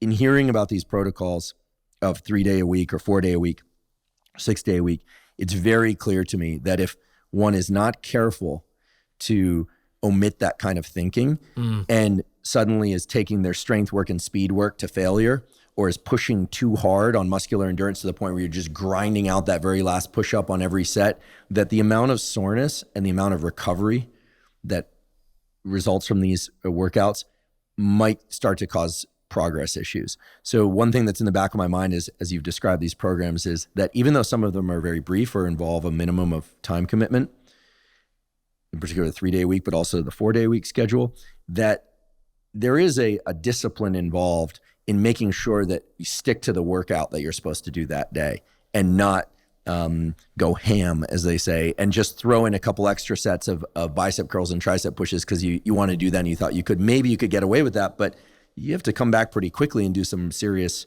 meaning devoted speed and power work. or strength work. And if you haven't been disciplined about not doing certain forms of exercise, I could see how the whole thing could kind of crash quickly, and one could think, oh, this is just too much work, or it's not for me. Yep. So this, I suppose, is now where the question comes, which is, what are some of the key points that people need to keep in mind when they embrace a program? How rigidly do they need to stay attached to, today's endurance day, I'm just doing endurance. Today's strength day, I'm just doing strength work. I'm not going to take things to absolute failure or beyond failure. I am absolutely happy with anyone modifying any of the sample programs however they would like to. My only recommendation for the question you just posed would be set your program, and then if you're going to make a change, fine. But that is a change to your program. In other words, don't just make decisions every single day and make changes. If you're doing that, you might as well not have a program. And as we described earlier, there is clear evidence that having a program is better than not, regardless of the effectiveness of the program. And so my general comment to that is, okay, fine. A day or two, you made some modifications. No problem. We're in a situation now where it's like you're basically changing the workout every day as you go. Then we just need to write a new program. We need to reassess where we're at because we need to have some structure. Look, the reality of it is I change the programming I'm going to do the day of often because of any number of situations. I just don't feel like it. I way overestimated today. We talked a little bit in a previous episode about auto-regulation, which is a style of periodization and program design, which you're adjusting based on how you're actually feeling that day, but with some specific structures. So you're going to take some measurements that day and adjust. So auto-regulation is a very, very effective tool. You just need to make sure that that auto is dialed. In other words, is it because your body actually needed something different, or is it because you're now just getting a little bit lazy? Now you're just not feeling like it today. So there's a little bit of an impossible line to draw there. Both scenarios are real. Gray area, a lot is real in the moment. And so you just need to be a little bit aware of having some reality check, listening to your body, but then also being like, hey, no, I'm talking to you. I'm telling you this is the plan. We're going to do this, and staying within it. It is going to be challenging to progressively overload and therefore get a higher likelihood of success at your training program. If you're just making decisions and changing the program right before you work out, you're probably going, for most people, you're probably going to choose less or off more so than you choose more. Now, having said that, there are more than a few clients that have come through our programs where they choose more always. They add a set, they add an exercise, they add another workout. And that can be okay, but we're going to track various markers on them. And if we see these things consistently going down, we're going to identify whether they are, which phase of this overtraining thing we'll talk about next they're actually in. Some phases I'm okay, some of them I'm not. If we're seeing certain things happen physiologically, we're going to make a conversation. We're also then going to really think carefully about, why are you making this choice? Do you feel like the training isn't enough? Okay, great. Well, let's modify it then. Are you not making progress? Or are there some other reasons why you're doing this? Obviously, I'm not a psychologist or therapist, but there are clearly situations in which folks dose themselves with far too much exercise for reasons that are not because it's productive to their training or goals. And if such case, we would probably bring in somebody that specializes in those areas to clear that out and just make sure it's like we're not doing this for anxiety issues or energy things. Like if it's, I just don't think the program's enough, okay, great. Let's go back. Let's look at our metrics. Let's evaluate our tests and go there. But if there's other reasons, then we may bring in somebody to have that conversation. Yeah, usually when I've seen people deviate from programs, it's because they tend to revert to something that they've done for a long time. It just feels really comfortable to them. Yeah. And it worked. Yep. And it was giving them decent results, so they're skeptical to try something else.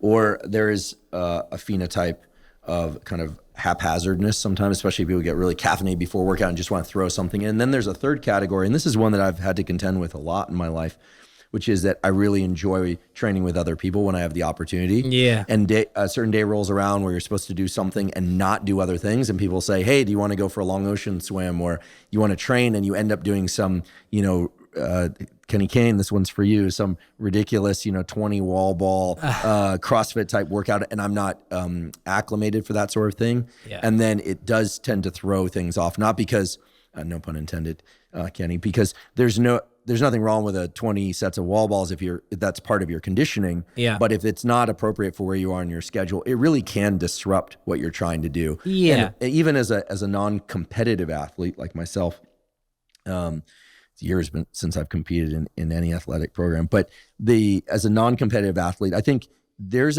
a beauty to and a really strong incentive to being disciplined about the program that one follows. As a mentor and professor that I worked with years ago used to say, I'd come into his office, all these ideas and things I want to do. And he'd say, let's constrain this walk. And then the question you always want to arrive at in a discussion with your students, as you know, is what's the experiment exactly? And then you go and you do that specific experiment. I think I view a workout the same way, that there are multiple adaptations, goals, and things that people are trying to achieve, really knowing why you're there each time and really sticking to that. Even if it means not training with other people, or I always say, well, you can train with me, but I'm not going to train with you. Selfish. No, right? So that's one way to do it. But really sticking to a schedule is really what allows the progress to emerge. But that doesn't necessarily mean being antisocial. You can invite people along. But in this case, I'm telling people to be the host, not the guest. I have a little bit of a rule here. Maybe I should have answered your question this way. I actually like doing things totally different occasionally. So when I'm traveling, I tend to do hotel workouts. What I mean by that is I will go down to the workout room and I will do a set of 10 to 15 reps of every single machine in the exact order in which they are laid out. Whoa. Just for the sake of fun. Just for the sake of it's like the tarot card version of workouts. Yeah, totally. It's like whatever comes up, I'm going to make sense of it. Right? And you just move. Yeah. And those are typically things of I just want to move a little bit for jet lag and other sort of purposes, right? That's often I wasn't going to get to work out today, and so now I'm going to do something to feel great. I don't travel that much though, so it's not really throwing my things off. I don't get a lot of free time, and so if I am traveling and I'm seeing someone I haven't seen in many years, or for the first time, we got to train together this week for the first time, I'm not going to burn that opportunity. My rule is this though. I'm not going to do something that's going to cost me more than 3 days. So I'm absolutely happy to get out there and maybe tomorrow morning or tonight, we go do something fun that's off my schedule. I'm in 100%. I'm just going to down-regulate a little bit. I'm not going to maybe do as much as you or as hard as you or whatever. I'll do more than I should. But if it costs me tomorrow, it was worth the exchange. I don't have a world record I'm setting anytime soon. I don't have, I got many years. I'm happy to give up a couple of days of exercise to be a little sore that I need to be for the exchange of a lifetime memory. And this stuff is so important to me. This stuff lands as true lifetime memories. Right? I can look back. Many of my fond memories throughout my life are training sessions with friends, whatever it is, doing jiu-jitsu with somebody who's a world champion. You're just totally, whatever the thing is, right? You're that was really, really cool. Absolutely worth missing 2 days. If it's going to be more than 3 days though, where I'm going to be so wrecked I can't work out for 5 or 6 days, then I'm probably all right, that's kind of nonsense. Unless it's just an opportunity where I'm I absolutely can't pass up, So that's kind of how I think about it. That doesn't happen too often with me though, maybe once a month. And so I'm okay, I'm fine, I lost a day. Reality of it is it's probably more once a quarter that happens. So I don't really care. So you do want to balance joy and life. You don't want to be so rigid about your training program that it ruins and robs us experience. Physical activity should be fun. Your fitness and your training should be something that makes your life better, not some task you have to get done so that 75 years from now, you've hit some metric of who knows what.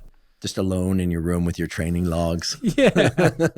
No, you want Exactly. In all seriousness, I think you point to the richness of life, and you can draw these boxes like work, relationships, fitness, recovery, but the boundaries between those boxes are blurry because I should say I love training with people. I greatly enjoyed training with you this morning, not just because I was receiving so many useful tips. In fact, thank you. It's the first time I've PR'd in a number of things today. Yeah. Thanks to your input in the moment. That's an irreplaceable kind of gift, but mostly it's the gift of getting to train with a colleague and friend. So I I want to underscore, highlight, and put an exclamation mark behind what you just said. Thank you once again and again for giving us so much interesting, clear, actionable, and at times somewhat counterintuitive information in order to build out an exceptional training program to meet any of, and in some cases, all of the 9 major adaptations that exercise can create toward aesthetic, performance-related, and health span, lifespan, aka longevity goals. It's really a treasure trove of information there. And I look forward to our next discussion about how to best recover from exercise, both within the exercise bout and between exercise bouts, and in the more macroscopic structure of a week, a month, a year. I can't wait. Yeah, I can't wait either. I love that topic, and I've got a lot to cover, so it'll be fun. If you're learning from and or enjoying this podcast, please subscribe to our YouTube channel. That's a terrific zero-cost way to support us. In addition, please subscribe to the podcast on Spotify and Apple. And on both Spotify and Apple, you can leave us up to a 5-star review. If you have questions for us or comments or suggestions about topics you'd like us to cover or guests you'd like me to include on the Huberman Lab podcast, please put those in the comments section on YouTube. We do read all the comments. Please also check out the sponsors mentioned at the beginning and during today's episode. That's the best way to support this podcast. I'd also like to inform you about the Huberman Lab podcast free newsletter. It's called the Neural Network Newsletter, and each month the Neural Network Newsletter is sent out, and it contains summaries of podcast episodes, specific protocols discussed on the Huberman Lab podcast, all in fairly concise format and all completely zero cost. You can sign up for the Neural Network Newsletter by going to hubermanlab.com, go to the menu and click on Newsletter. You provide us your email. We do not share it with anybody. And as I mentioned before, it's completely zero cost. By going to hubermanlab.com, you can also go into the menu tab and go to Newsletter and see some example newsletters from months past. Thank you once again for joining me for today's discussion about fitness, exercise, and performance with Dr. Andy Galpin. And as always, thank you for your interest in science.